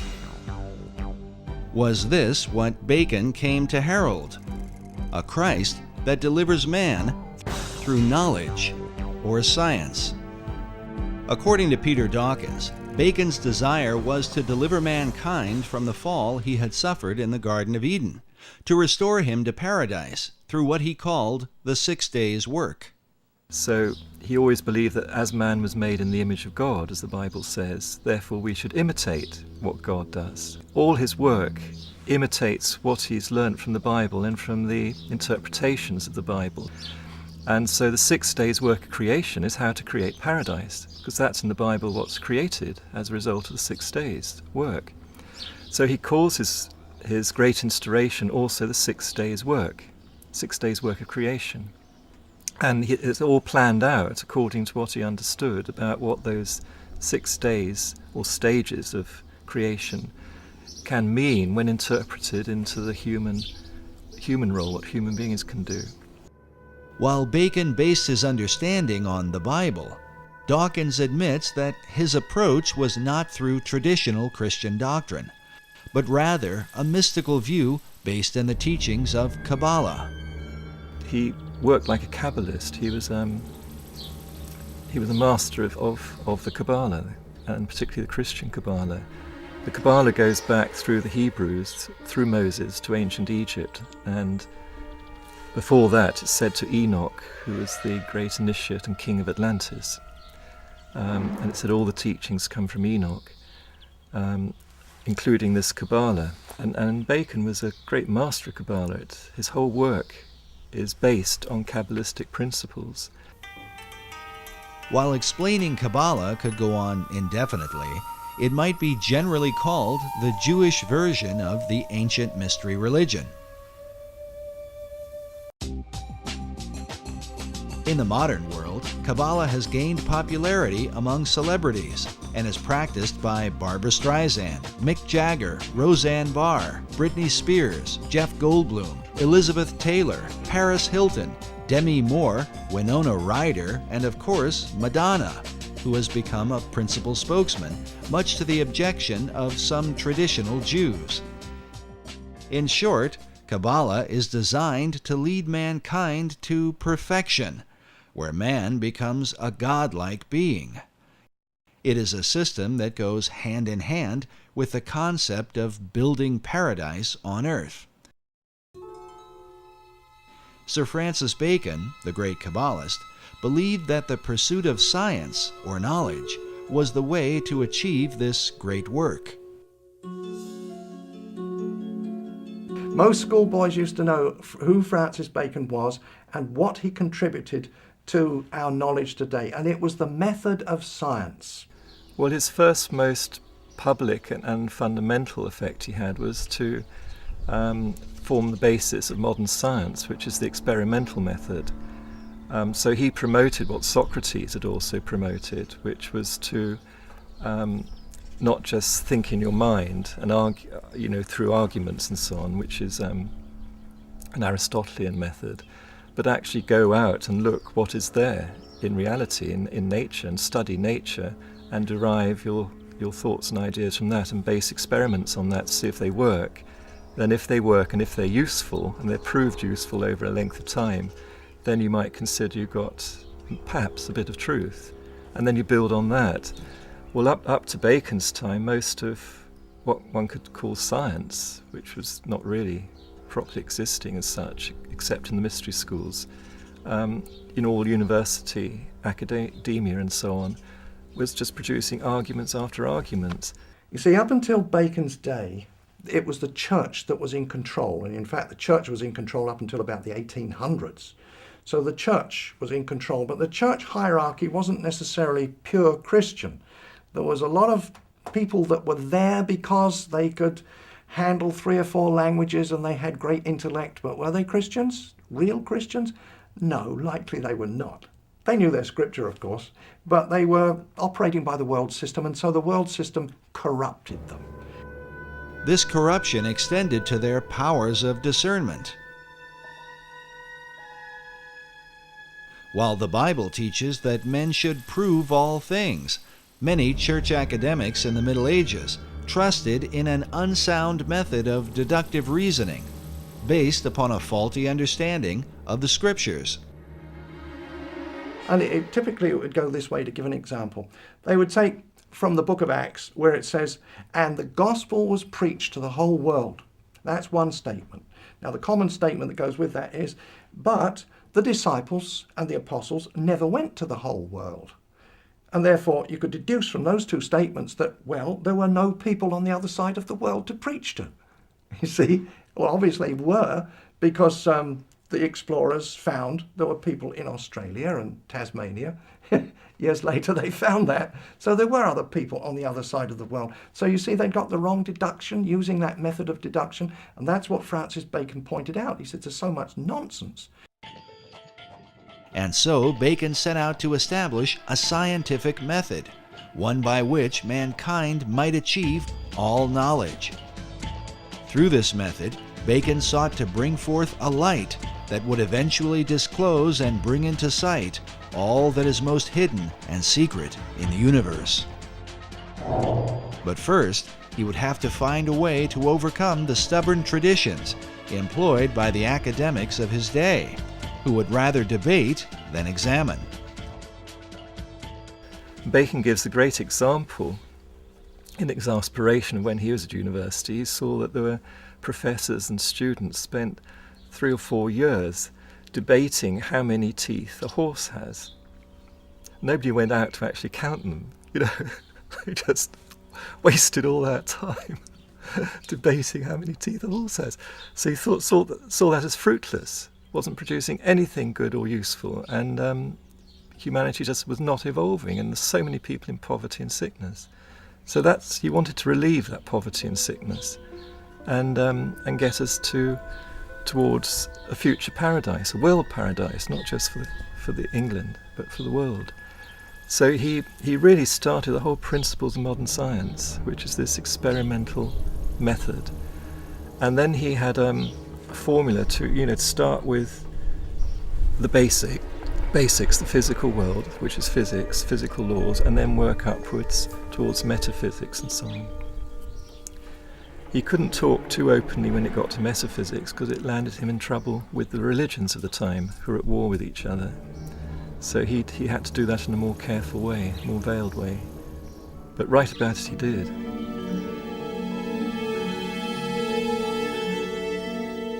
Bacon's metaphysical ideas led him into teachings that would have been condemned by both the Catholic and Protestant churches of his day. He is said to have made contact with the spirit realm, and that upon hearing a heavenly voice, he was given his life's work. To protect himself, he kept his practices veiled within secret societies, in particular the ancient Brotherhood of the Rose and Cross. The Rosicrucians had long believed that powers and principalities from the spirit realm possessed secret knowledge that might be used for the benefit of mankind. These and other teachings were to be kept hidden from those considered profane, and especially from the Church. The Rosicrucians had to be a secret society. Their object was to discover God's truths after him. But some of their methodology was bordering on witchcraft. For instance, the transmutation of base metals into gold, they claimed they could do it. I don't think so. They claim that they could communicate with angels and demons. Well, in the first place, the scripture tells you not to do it. But their idea was that if you could do that, surely those people, those creatures at least, the angels and the demons, they know a lot of things that we don't know. After all, they've been around since time immemorial, and they are familiar with heaven itself, so surely they can tell us many secrets. Well, the church, you see, would take a dim view of that, and they could be put to death for that sort of thing.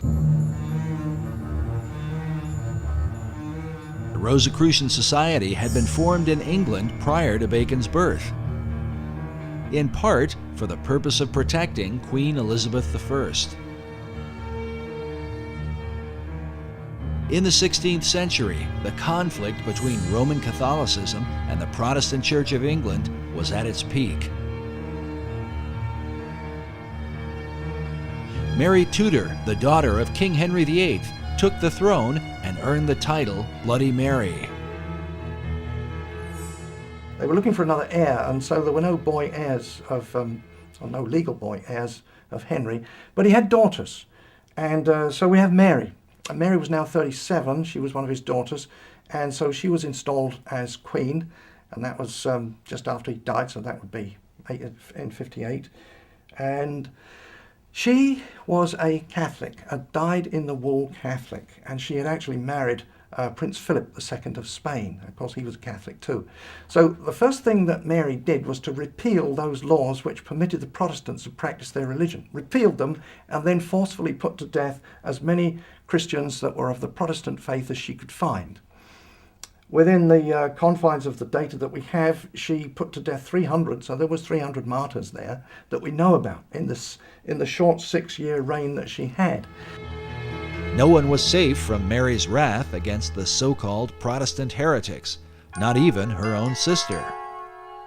Elizabeth Tudor was also the daughter of King Henry VIII, with his second wife, Anne Boleyn, whom Henry had married after divorcing Catherine of Aragon, the mother of Queen Mary. When she was installed as queen, she put her sister Elizabeth I in jail, because she was suspected of being a Protestant, so she went to the Tower of London. While imprisoned in the Tower, Elizabeth formed a friendship with a mysterious member of the court, a mathematician and mystic named Dr. John Dee.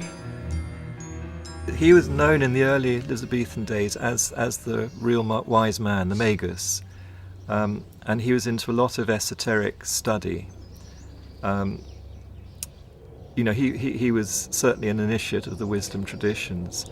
Dr. John Dee was one of the foremost geniuses of his day. John Dee was 34 years older than Francis Bacon. And John Dee was a mathematician, lived in London. He was a mathematician and astrologer to Queen Mary, Tudor. That's Bloody Mary. While Dee began in Mary's service, he soon fell out of favor because of his bizarre experiments, and some say his friendship with Elizabeth. In any case, Dee was imprisoned under suspicion of sorcery, an accusation that would follow him throughout his life, and one that seems not unfounded considering his system of magic is still practiced by many occultists to this day.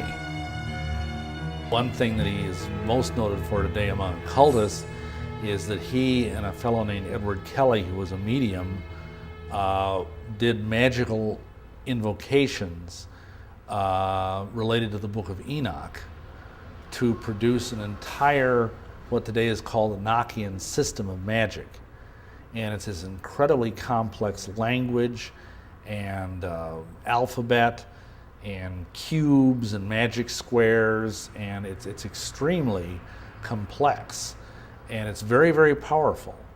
In his quest for knowledge, Dee tapped into the powers of the beyond, hoping to learn secrets from the spirit realm.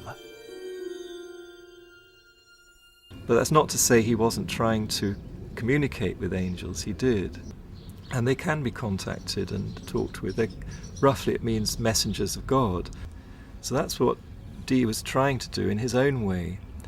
But he obviously was too open about it, so in the end he got persecuted for this.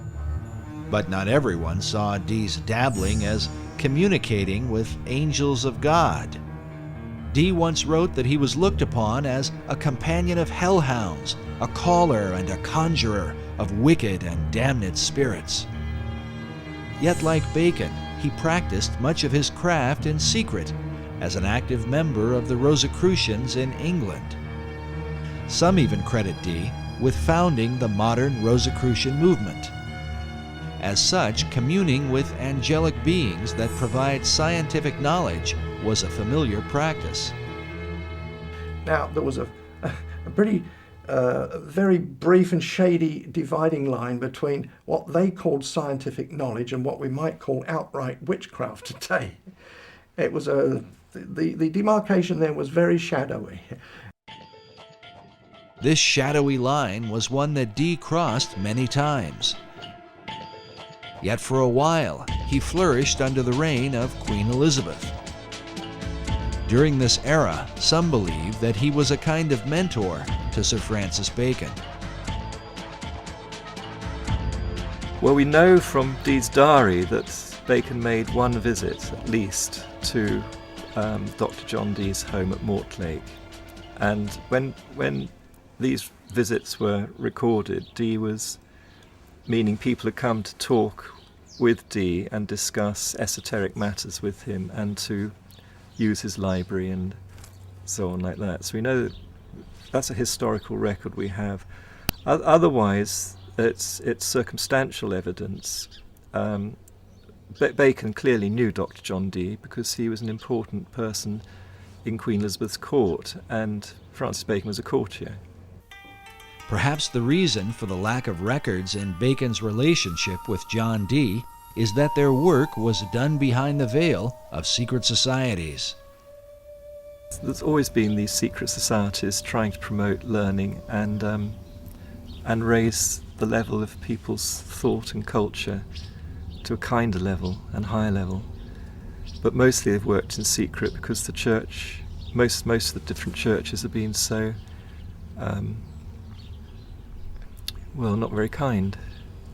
The problem we're dealing with here is that Europeans discovered an awful lot of information, and very important, good, solid information of sciences that had been, developed richly elsewhere and that were brought into Europe and were so threatening to Christianity that they had to be suppressed. We know what happened to Galileo, and we know what happened to endless numbers of Giordano Bruno and so many others in science. They had to go underground.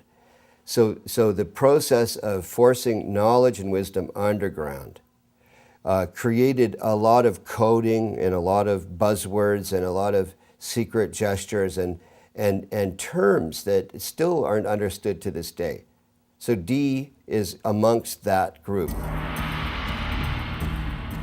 While men such as Galileo were persecuted for representing scientific knowledge, the secret societies of the Elizabethan era were in danger not for the knowledge they possessed, but how they obtained it through occult practices of summoning spirits and conjuring demons. They were, nevertheless, determined to continue for the cause of science and learning. Dr. John Dee led the way in this arena. His method became known as angel magic because of his contact with spirits that Dee believed were sometimes good and sometimes evil. At one point, Dee's angels compelled him to visit the Holy Roman Emperor, Rudolph II, and tell him that he was wicked and that if he did not repent, God would throw him down. Incredibly, Dee obeyed the angels, visited the emperor, and established a friendship that would help to protect him from persecution later on. In his experiments, Dee worked with a medium named Edward Kelly. Kelly was the one who often made contact with the spirits Dee communed with. In a diary entry of June 8, 1584, Dee records a startling account. He claims that Kelly was greatly troubled when the angels tried to persuade him that Jesus was not God, and that no prayers ought to be made to him.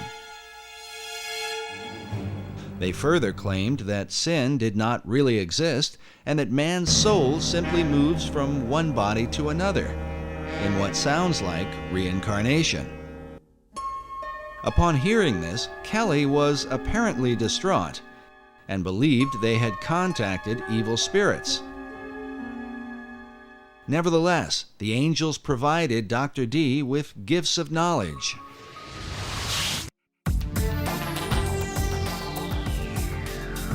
Dee was the first to apply Euclidean geometry to navigation. He built the instruments for and trained the first-rate navigators.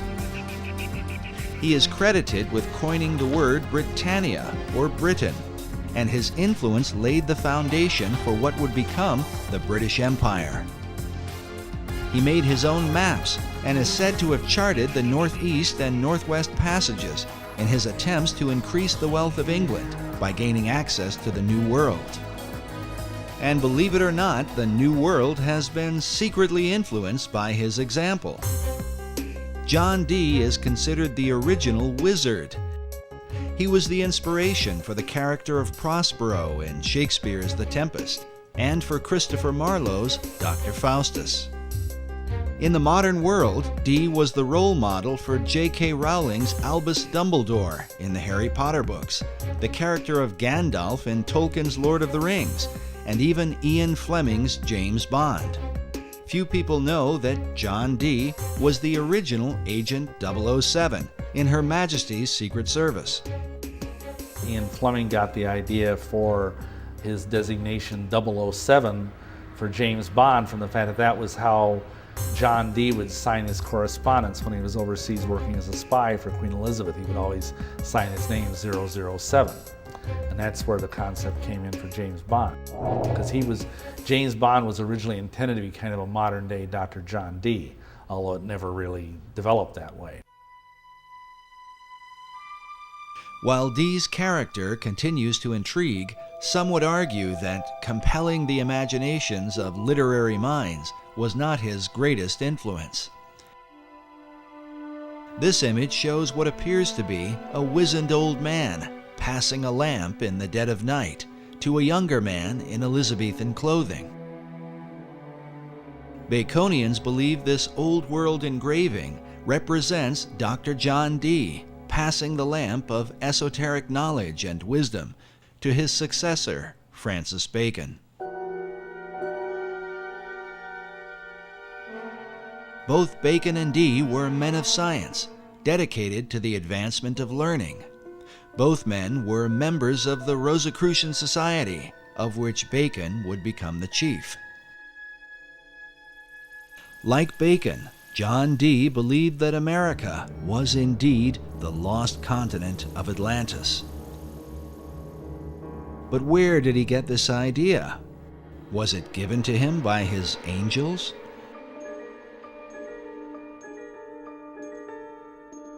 And did he pass this concept on to Francis Bacon? We can only speculate.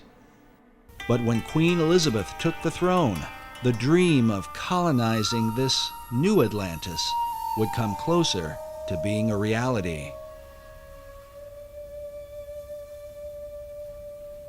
When Bloody Mary, as she was called, this was Mary Tudor, who had been now on the throne and persecuting the Christians, and she died, perhaps ironically, with a false pregnancy. And so when she died in 1558, then after that, Elizabeth I came in as queen. And so there were questions of what day should be chosen for Elizabeth's coronation. The coronation of a new ruler was an important event, the timing of which, it was believed, could determine the success or failure of a monarch's reign. To ensure her good fortune, Elizabeth called upon her old friend, Dr. John Dee. He was the Queen's astrologer too. He computed the date for her to be crowned. Astrology in those days didn't mean necessarily what we understand it to mean today. There were some odd things about it, but there was a study of the stars, that we would call today astronomy. So they had to know about the movements of the stars and the planets, and they were pretty knowledgeable about that. So it was a strange mixture of astrology and astronomy. So that's what he was doing. It's debatable how the efforts of Dee's astrology impacted the course of England. But when the new queen took the throne, it marked the beginning of an unprecedented era in English history. During this time, the language of the New World would be transformed, ancient knowledge would unfold, and the course of the philosophic empire would be established. The modern world would be changed forever, largely because of Queen Elizabeth I. And she was bright. This was Queen Elizabeth of England, one of the brightest queens that England has ever had. Whether she was a true Christian or not was perhaps doubtful, but at least she did support the Protestant cause and not the Catholic one.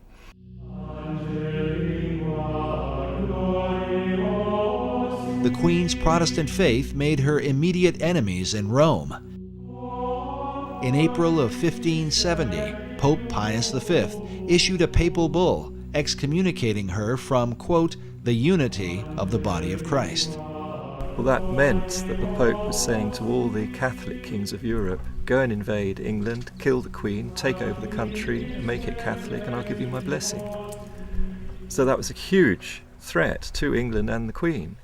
So the English, who didn't like that, didn't like that idea, they formed a close-knit protection around the Queen and their country.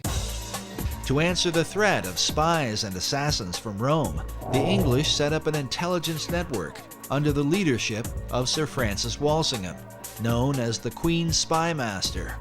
Among his secret agents were Dr. John Dee and later on Sir Francis Bacon, along with their Rosicrucian Society, which is said to have been formed in England for the purpose of protecting Elizabeth. But some suspect the Order of the Rose and Cross had yet another agenda. I think they would have definitely been on the Protestant side of things. They would have had a vested interest in using all of their both political savvy and occult savvy to protect the Queen, but I also think they had an esoteric agenda as well. This society had a very esoteric base. Behind it had links with the wisdom societies, the wisdom traditions throughout Europe, and inherited a lot of that wisdom light being passed on. And so they had an inner program which was to try to raise consciousness of society. According to Bacon, Rosicrucianism seemed to represent the very heart and focus of the entire New Atlantis concept. Francis Bacon's last book that he was writing at the time when he allegedly died, that was 1626, but his last book was called The New Atlantis, and the subtitle was The Land of the Rosicrucians. Why the Land of the Rosicrucians, or Rosicrucians? Why did Bacon deem their influence to be so important? Rosicrucianism gets its name from the symbols, the main symbols used, and that's the rose and the cross. But these are very ancient symbols. They go back long way in time and been used by different societies for thousands of years. In the hands of different societies, the symbol has been interpreted in a variety of ways. There is the decipherment of the rose that received much attention in Dan Brown's Da Vinci Code. The rose is a symbol of secrecy, and the term in Latin that characterized the relationship of the rose to secrecy was sub rosa, meaning under the rose. So secret orders world round, when they swear to secrecy, swear sub rosa. The secrecy of the rose represents the hidden knowledge of the ancient mystery religion, while the cross symbolizes Christianity. The combining of these two is what defines the belief of nearly all the secret orders. The symbology there is the infusion of all this Eastern Persian spirituality into Christianity. Was this fusion of beliefs a part of Bacon's plan? And what sort of impact could it have? The Reformers argued that the mixture of paganism and Christianity is what produced the Dark Ages. Would Bacon's program of the Rose and Cross be a blessing or a curse? And how would this whole thing be carried out?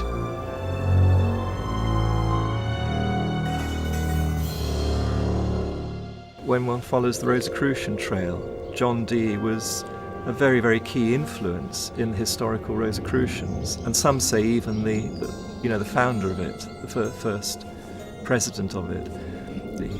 But at some point, the presidency was given over to Francis Bacon, and he was in charge of the Rosicrucians, not just in England, but it spread right through Europe, and was following Bacon's particular program. And outwardly Bacon called his program the advancement of proficience of learning. This advancement of learning represented Bacon's desire to transform the world through knowledge. But he recognized that the key to obtaining knowledge was in a people's ability to communicate. As such, Bacon worked to reform the English language in ways never before realized.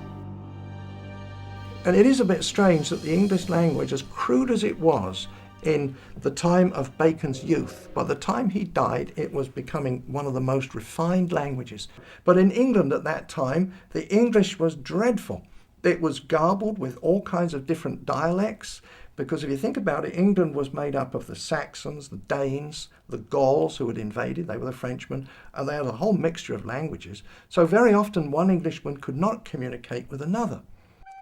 To address the problem, Bacon surrounded himself with writers and poets who were like-minded. All these people, these kind of intellectual people, they all read and wrote in Latin, but they said, look, we need an English language. We're going to be a great country. So they needed a language and literature. So how to develop that skill, and that's what I think that's principally what Bacon did. He gathered around him a literary society, you know, writers, poets, artists as well, and some of them were employed to as part of the Secret Service of Queen Elizabeth, and they had communications with people all over Europe, in all the different countries of Europe. And from their letters, they derived the roots of new English words, which they invented and put out. These new words were put out through a variety of literary works, books and poems and plays of the theater.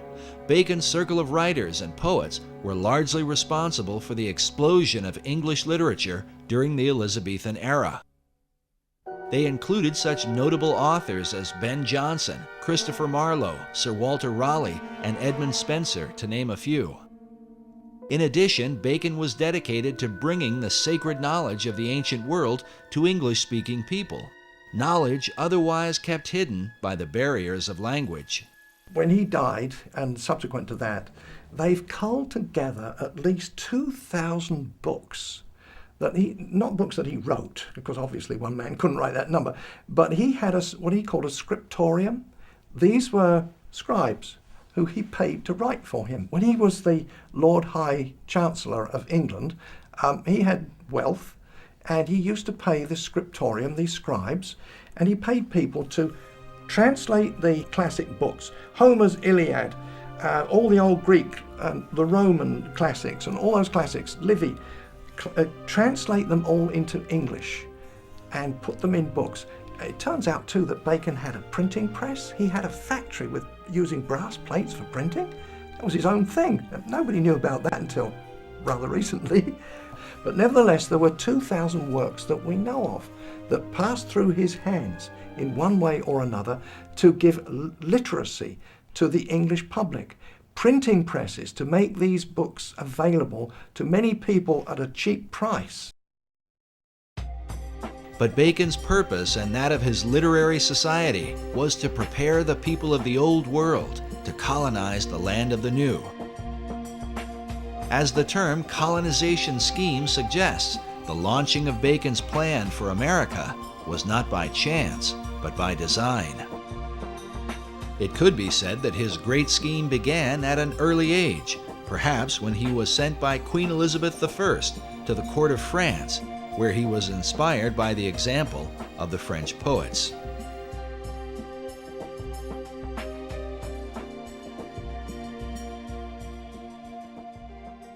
Another major influence, he obviously was inspired in France by the French Pleiades, the group of French poets who were deliberately trying to make the French language into a really good language, particularly for poetry and writings and so on of that sort. And Bacon spent several years at the French court, came back very inspired and wanted to do the same thing for the English language. Upon his return to England, he was sent to study law at the prestigious Gray's Inn in London, where his statue can be seen today. It was here that Bacon formed the beginnings of his own literary society, a secret group known as the Knights of the Helmet. The Knights of the Helmet were actually the name of a masque he wrote, or it's thought he must have written, because masques were put together by a lot of people for the royal court or for the Inns of Court, which was where the lawyers were. And to get a job as a lawyer or a minister or official in the government, you had to be, first of all, a lawyer, and you had to know how the royal court worked. So every year they had to put on huge celebrations imitating the royal court, and part of that celebration was masks. And many people were involved in creating these entertainments with their masks.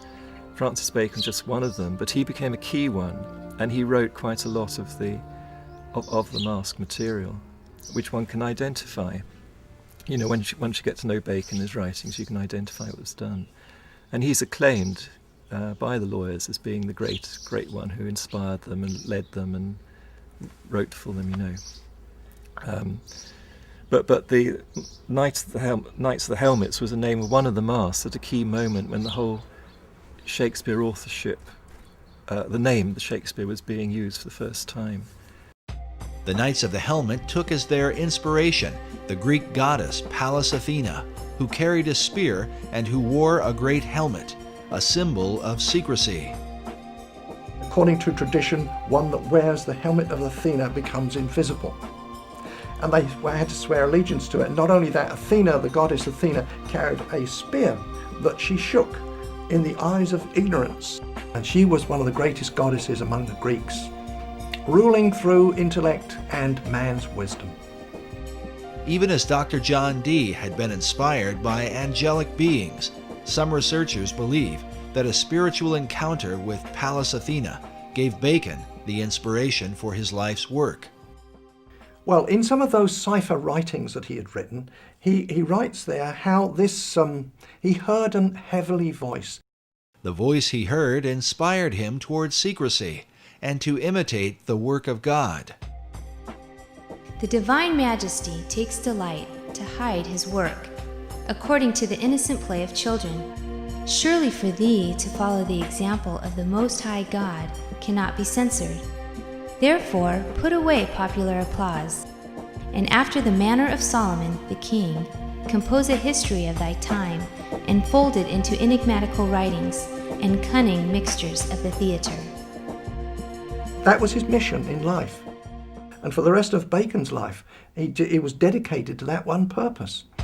Baconian scholars believe that Bacon's revelation led him to develop a series of theatrical works that would teach the English people and transform them into a nation that could one day dominate the world and resurrect the Atlantean dream.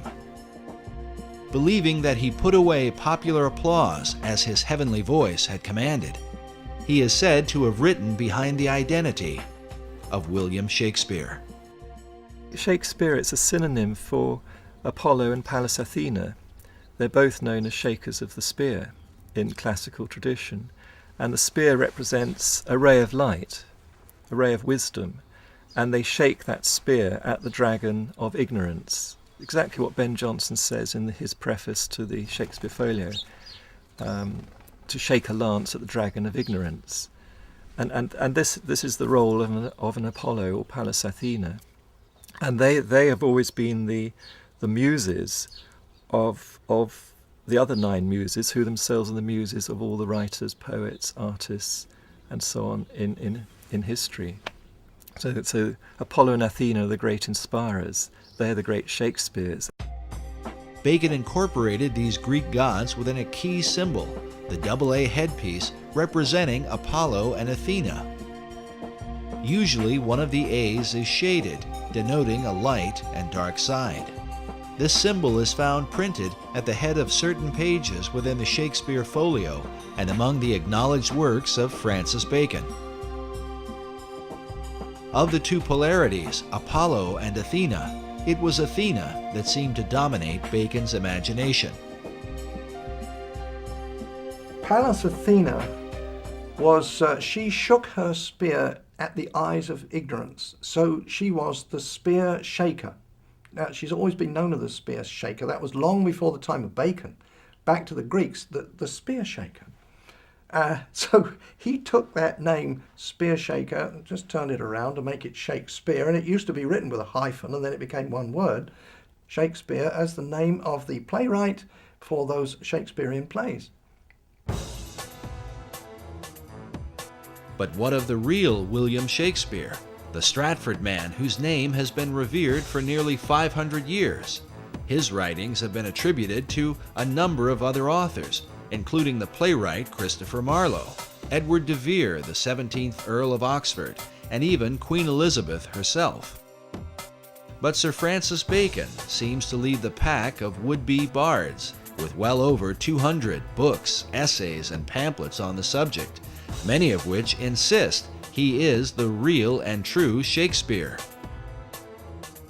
Meanwhile, Baconian scholars argue that the Stratford man simply lacked the experience and education to have written the works that bear his name.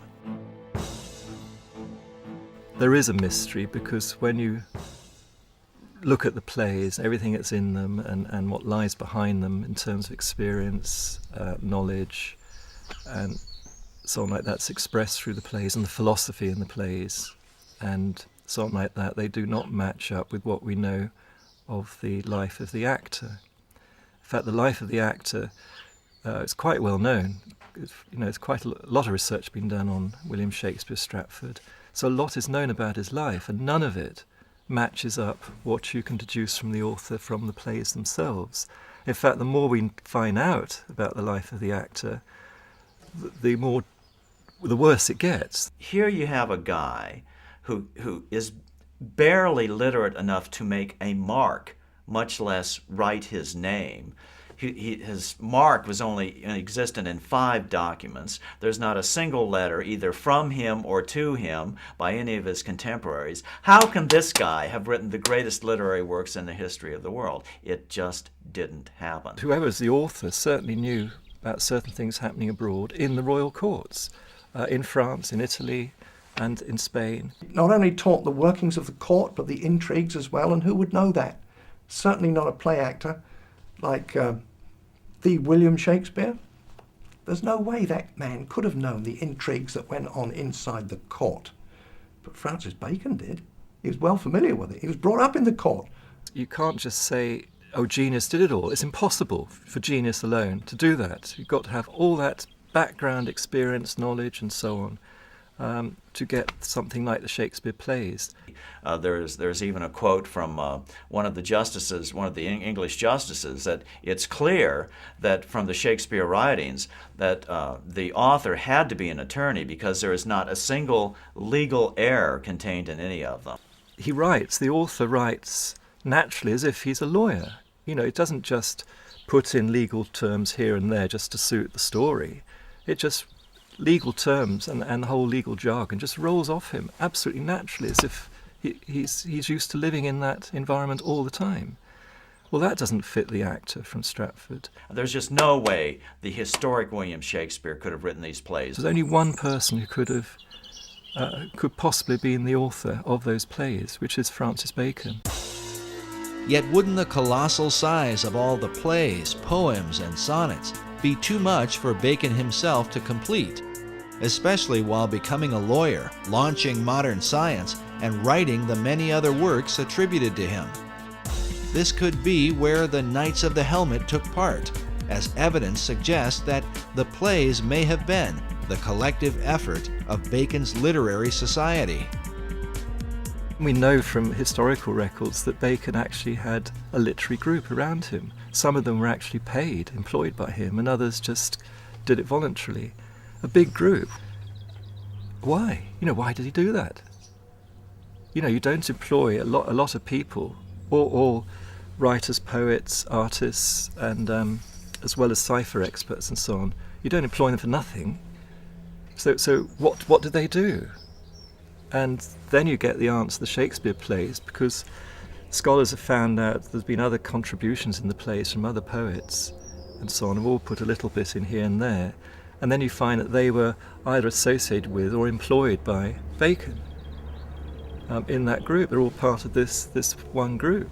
So then the picture emerges of a typical Renaissance studio, but instead of being an artist, a painter with his studio of pupils, you've got a writer with his studio of pupils working with him. They each contribute a little bit to the picture or the story, but the main artist or author is Francis Bacon himself.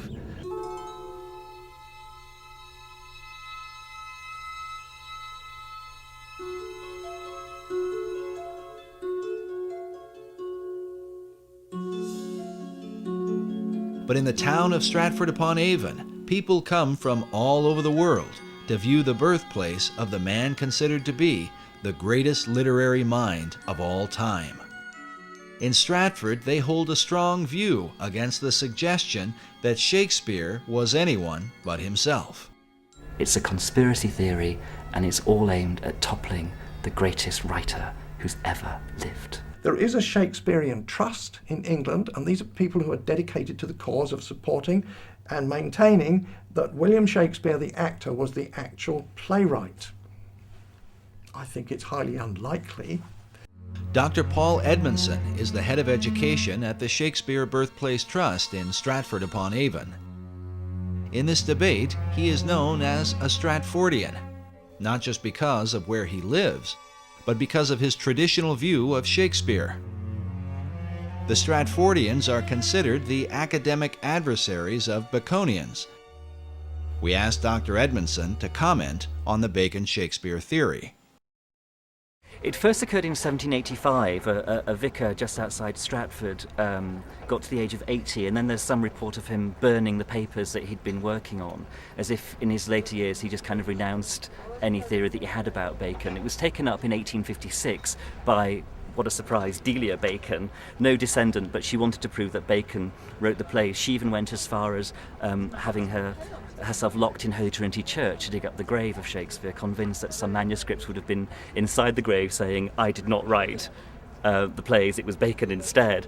And she didn't get as far as digging up the corpse of Shakespeare, and later she went mad after the publication of her book. But her book was groundbreaking. She had good support from Nathaniel Hawthorne, Mark Twain. She knew literary figures in the States. Mark Twain was certainly convinced that the historic William Shakespeare did not write the Shakespeare plays. And this is a guy, how can you deny his conclusions? He had the money to investigate it. He had the time to investigate it. He's not known as a crackpot in any other venue. In 1909, Twain took up the Bacon-Shakespeare controversy with his own book titled Is Shakespeare Dead?, in which he questions the reputation of the Stratford actor in his lifetime. He's saying that in Shakespeare's own life, no one regarded him as being important or famous or a brilliant playwright or anything like that. It was only 2 or 3 generations after his death that suddenly the historic William Shakespeare became a big deal. So however, the plays enjoyed immediate success and immediate prominence. So how do you explain that?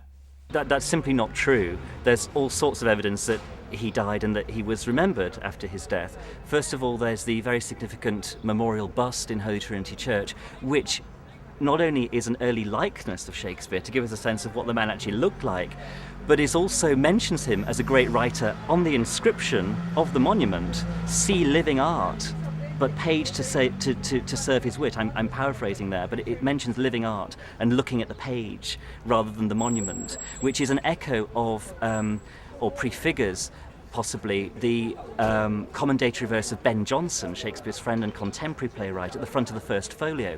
The first folio is the first time Shakespeare's works are gathered together after his death by his friends. That's crucial. What is equally crucial is that the 2 tributes mentioned by Dr. Edmondson did not come about until years after Shakespeare's death. Other great writers of the time, like poet Ben Jonson, were given more immediate recognition within months of their passing. Just as importantly, the great folio assembled by Shakespeare's friends 7 years after his death contains what many believe to be some important clues. 19th century author W.F.C. Wigston referred to William Shakespeare as Phantom Captain Shakespeare, the Rosicrucian Mask. This may have been partly due to the world-famous Droeshout portrait that appears on the front of the original Great Folio of 1623. Note the presence of a line extending from the jawline of Shakespeare to the bottom of his left ear, as if to suggest the face were simply a mask.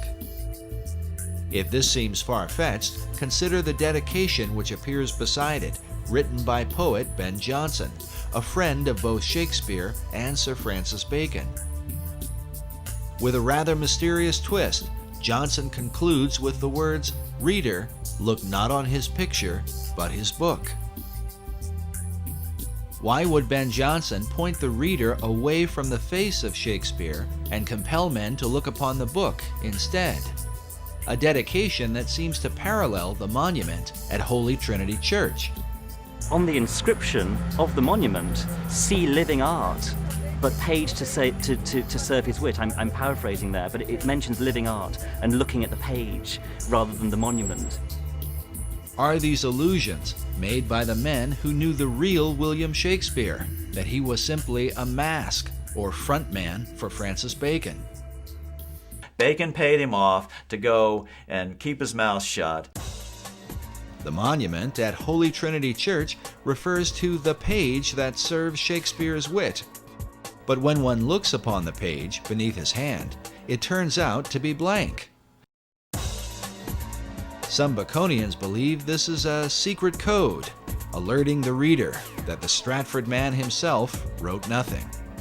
The empty page is said to match the empty expression on the face of Shakespeare, who Baconians argue could barely write his name. It's actually a big embarrassment to, you could say, the academic fraternity that believed the actor wrote the plays. The question of Shakespeare's literacy is often mentioned because of the few known signatures he left behind. As one writer puts it, the scrawling, uncertain method of their execution stamps Shakespeare as unfamiliar with the use of a pen. Perhaps a modern equivalent of this is to say, how good is your signature on your credit card? How good is your signature when you sign your name in a shop or on a bank transaction or whatever? There are several signatures which survive of Shakespeare. How good would you like them to be? While Baconians argue that Shakespeare lacked experience, Edmondson points out that, as the son of a glove maker, he was uniquely qualified. There's lots of references to different kinds of leather. For example, Feste's line in Act 3, Scene 1 of Twelfth Night about someone's wit being like a cheverel glove.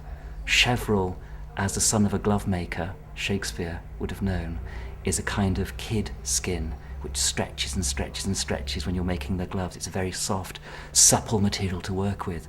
And here you have it immersed in the wordplay of one of Shakespeare's clowns. Francis Bacon knew nothing about different kinds of leather, I would suggest.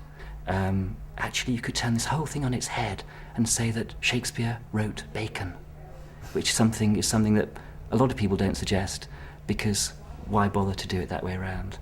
One of the problems is the Shakespearean Trust is that while these objections come up to William Shakespeare being the author of the plays, they refuse to investigate the contrary evidence which has been put forward to them. They refuse to look into it. They refuse to look into the cipher codes that Bacon incorporated in the first folios, for instance. Bacon uses this cipher in the Shakespeare work and his own, and in the work under his own name. But he also, in doing that, signs his name and the name of the Rosicrucian fraternity. This code system of writing he used all his entire life. The examination of the cipher codes in Shakespeare's plays have filled hundreds of books and essays over the last few centuries. But perhaps the most specific evidence are the presence of Baconian and Rosicrucian emblems in the Great Folio of 1623 and in earlier works by Shakespeare. Bacon's light A and dark A symbol appears, representing the two Shakespeares, Apollo and Athena. Meanwhile, this Rosicrucian emblem, featuring the god Pan, is found prominently throughout the work. Other mystical headpieces with Rosicrucian symbolism are found both in the Shakespeare Folio of 1623 and in works openly published by Sir Francis Bacon. The varied symbols and ciphers clearly mark the presence of Bacon and his Rosicrucian fraternity, while to what extent they were involved in the writing of the plays remains a matter of debate. But perhaps the most compelling evidence is that the works of Shakespeare helped to accomplish exactly what Bacon and his Knights of the Helmet set out to achieve. While the numbers vary, the plays are said to have developed some 20,000 words for the English language, with some words being created, older words being revived, and current words being used in new ways. Could the actor from Stratford, with a limited education, have accomplished this coincidentally? The Shakespeare controversy was illustrated quite clearly by Masonic author Manly P. Hall in his book, The Secret Teachings of All Ages, where he reveals the veiled purpose behind the writing of the plays. He says, Sir Francis Bacon, the Rosicrucian initiate, wrote into the Shakespearean plays the secret teachings of the fraternity of the Rose and Cross, and the true rituals of the Masonic order. The Bacon-Shakespeare controversy involves the most profound aspects of science, religion, and ethics. He who solves its mystery may yet find therein the key to the supposedly lost wisdom of antiquity. The lost wisdom that Hall refers to is said to have begun in ancient Atlantis.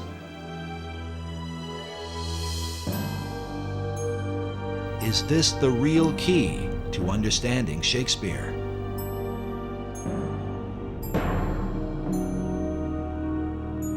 Incredibly, it may be said that the plays themselves represent the whole confusion of America's foundation. For while Shakespeare contains a clear representation of Christianity, with some 1,200 biblical references, along with them are plays with openly pagan and magical themes. Like the symbol of the Rose and Cross, the plays combine the teachings of Christianity with the wisdom of the mystery religion.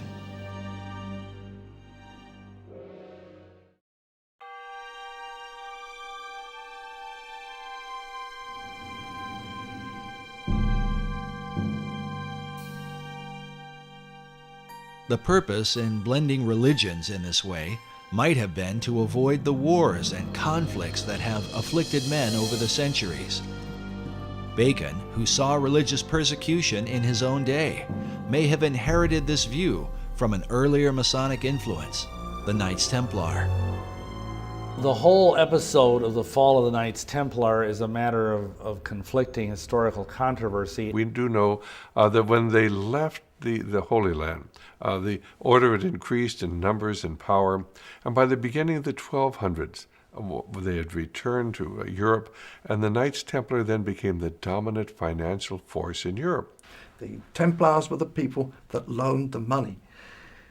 Well, of course, the popes and people to whom the money was, they owned the money, they could get rid of their debt by getting rid of the Templars, and they did.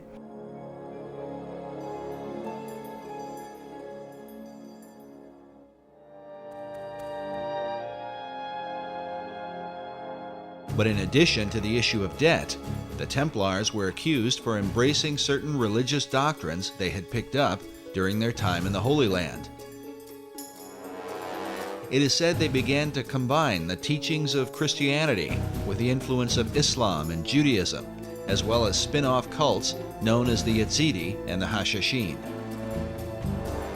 What people did not understand is they had adopted the teachings of the ancient esoteric religions. And they were decreed by the Pope in 1308 in Europe and 1309 in England that the Templars should be disbanded, if not hunted down and killed. Many Templars were tortured under the Inquisition and even burned at the stake for heresy. But some of them escaped. And a lot of them, I think, went underground, because by no means did the dragnet, if you will, capture all of them. A lot of them fled to Scotland. They had to go into hiding. And one of the places they found to hide was the Masonic Lodge. There's no question but that the Knights Templar are the real fulcrum of the latter development of Freemasonry. And that's not saying that Freemasonry did not pre-exist the Knights Templar. It did, as the builders, as guilds of builders throughout Europe.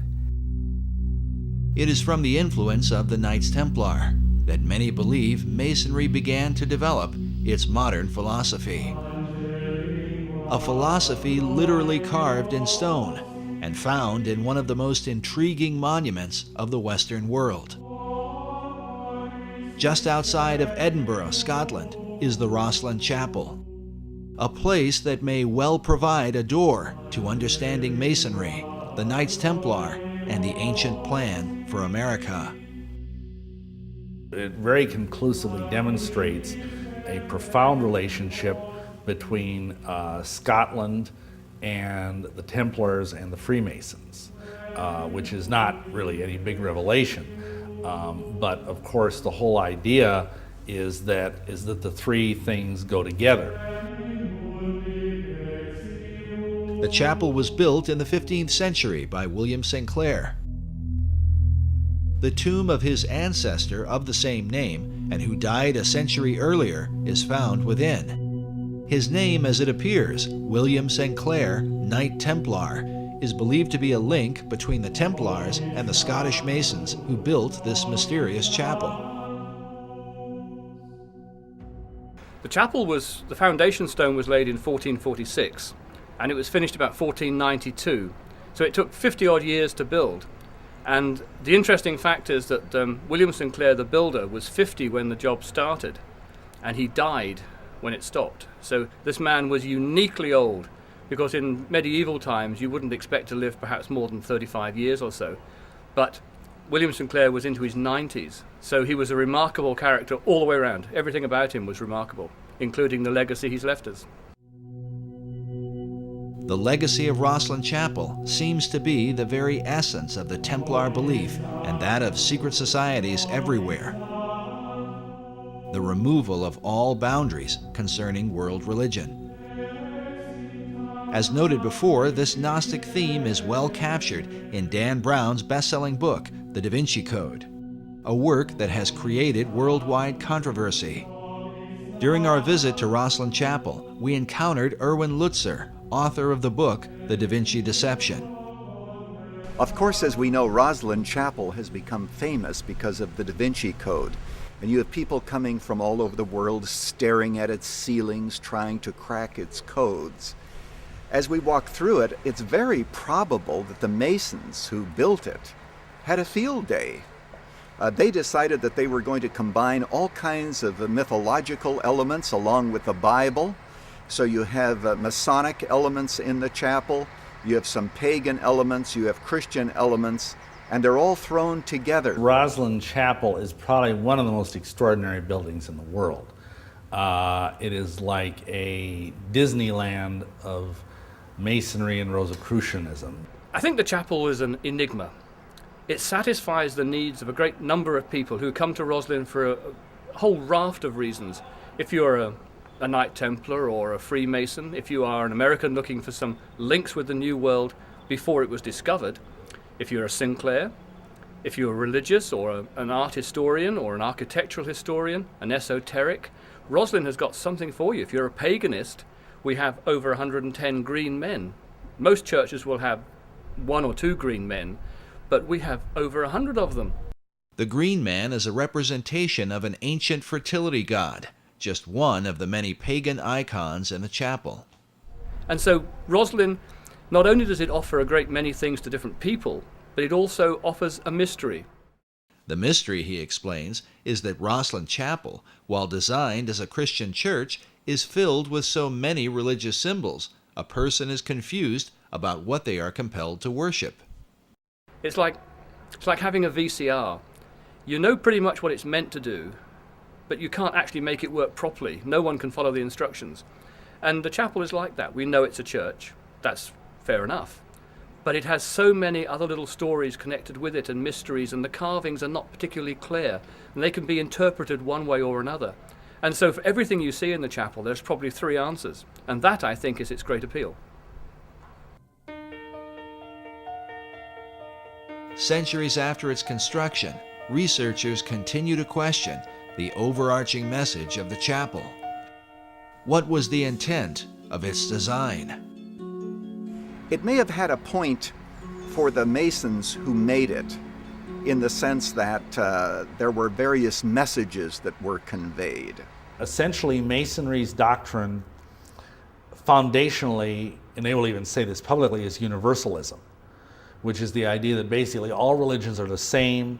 It doesn't matter what religion you are, as long as you're sincere and devout in your beliefs, and that all men, they say, may gather at the hospitable altars of Masonry no matter what their religious belief.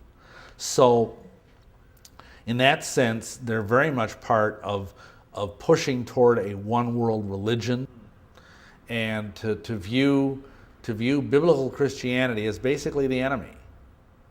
Because biblical Christianity makes unique claims about itself that none of these other groups, the Rosicrucians, the Masons, any of these groups, will acknowledge.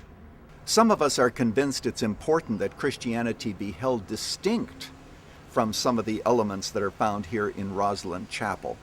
After all, the message of Jesus Christ is very, very unique. But throughout history, you've always found those who want to blend together various ideas, various organizations, and various religions. And here at the Roslyn Chapel, people can come and they can practically see anything that they want. But within the monument is evidence, not only of what the Templars and Masons came to believe, but perhaps a reflection of things to come. The promise of a land where one day their ancient hope might be fulfilled. For inside Roslyn Chapel, along with the haunting imagery, is evidence of the New World prior to the discovery of Columbus. Well, there is this window which is decorated. The window frame is decorated with Indian corn or maize, and the chapel was built in the 15th century. So it is strange that Indian corn, which wasn't ever grown here, is used as a motif. The chapel was finished around 1492, the same year Columbus is thought to have come to America. This would mean the carvings would have been completed beforehand. But how did the Masons who built this chapel have knowledge of Indian corn, a crop not grown in Europe and indigenous to the New World? Who knows? There are lots of mysteries about this chapel. Another mystery is the presence of Aloe cactus plants, also indigenous to America, and like the Indian corn, carved along the arches of the chapel. But even with these, academics have been skeptical.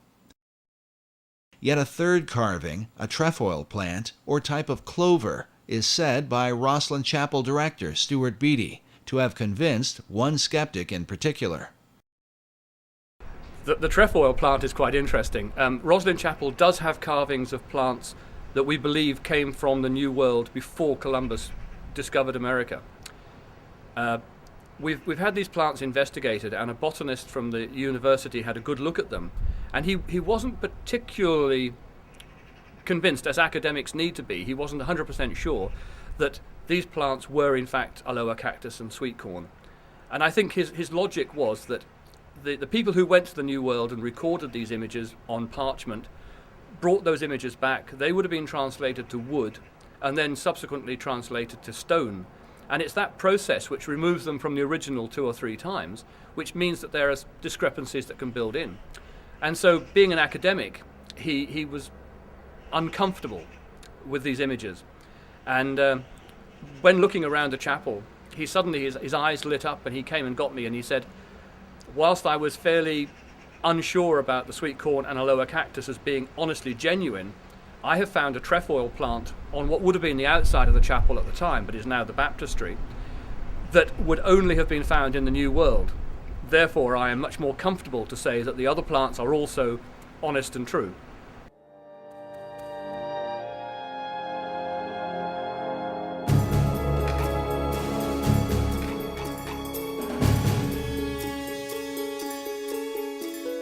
When the Templars were arrested in Europe, many of them are said to have escaped with a great fleet of ships that were never to be found.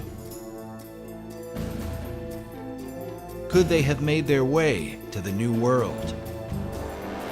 If so, they could have handed down this knowledge through secret societies to men like Francis Bacon, and before him, Christopher Columbus.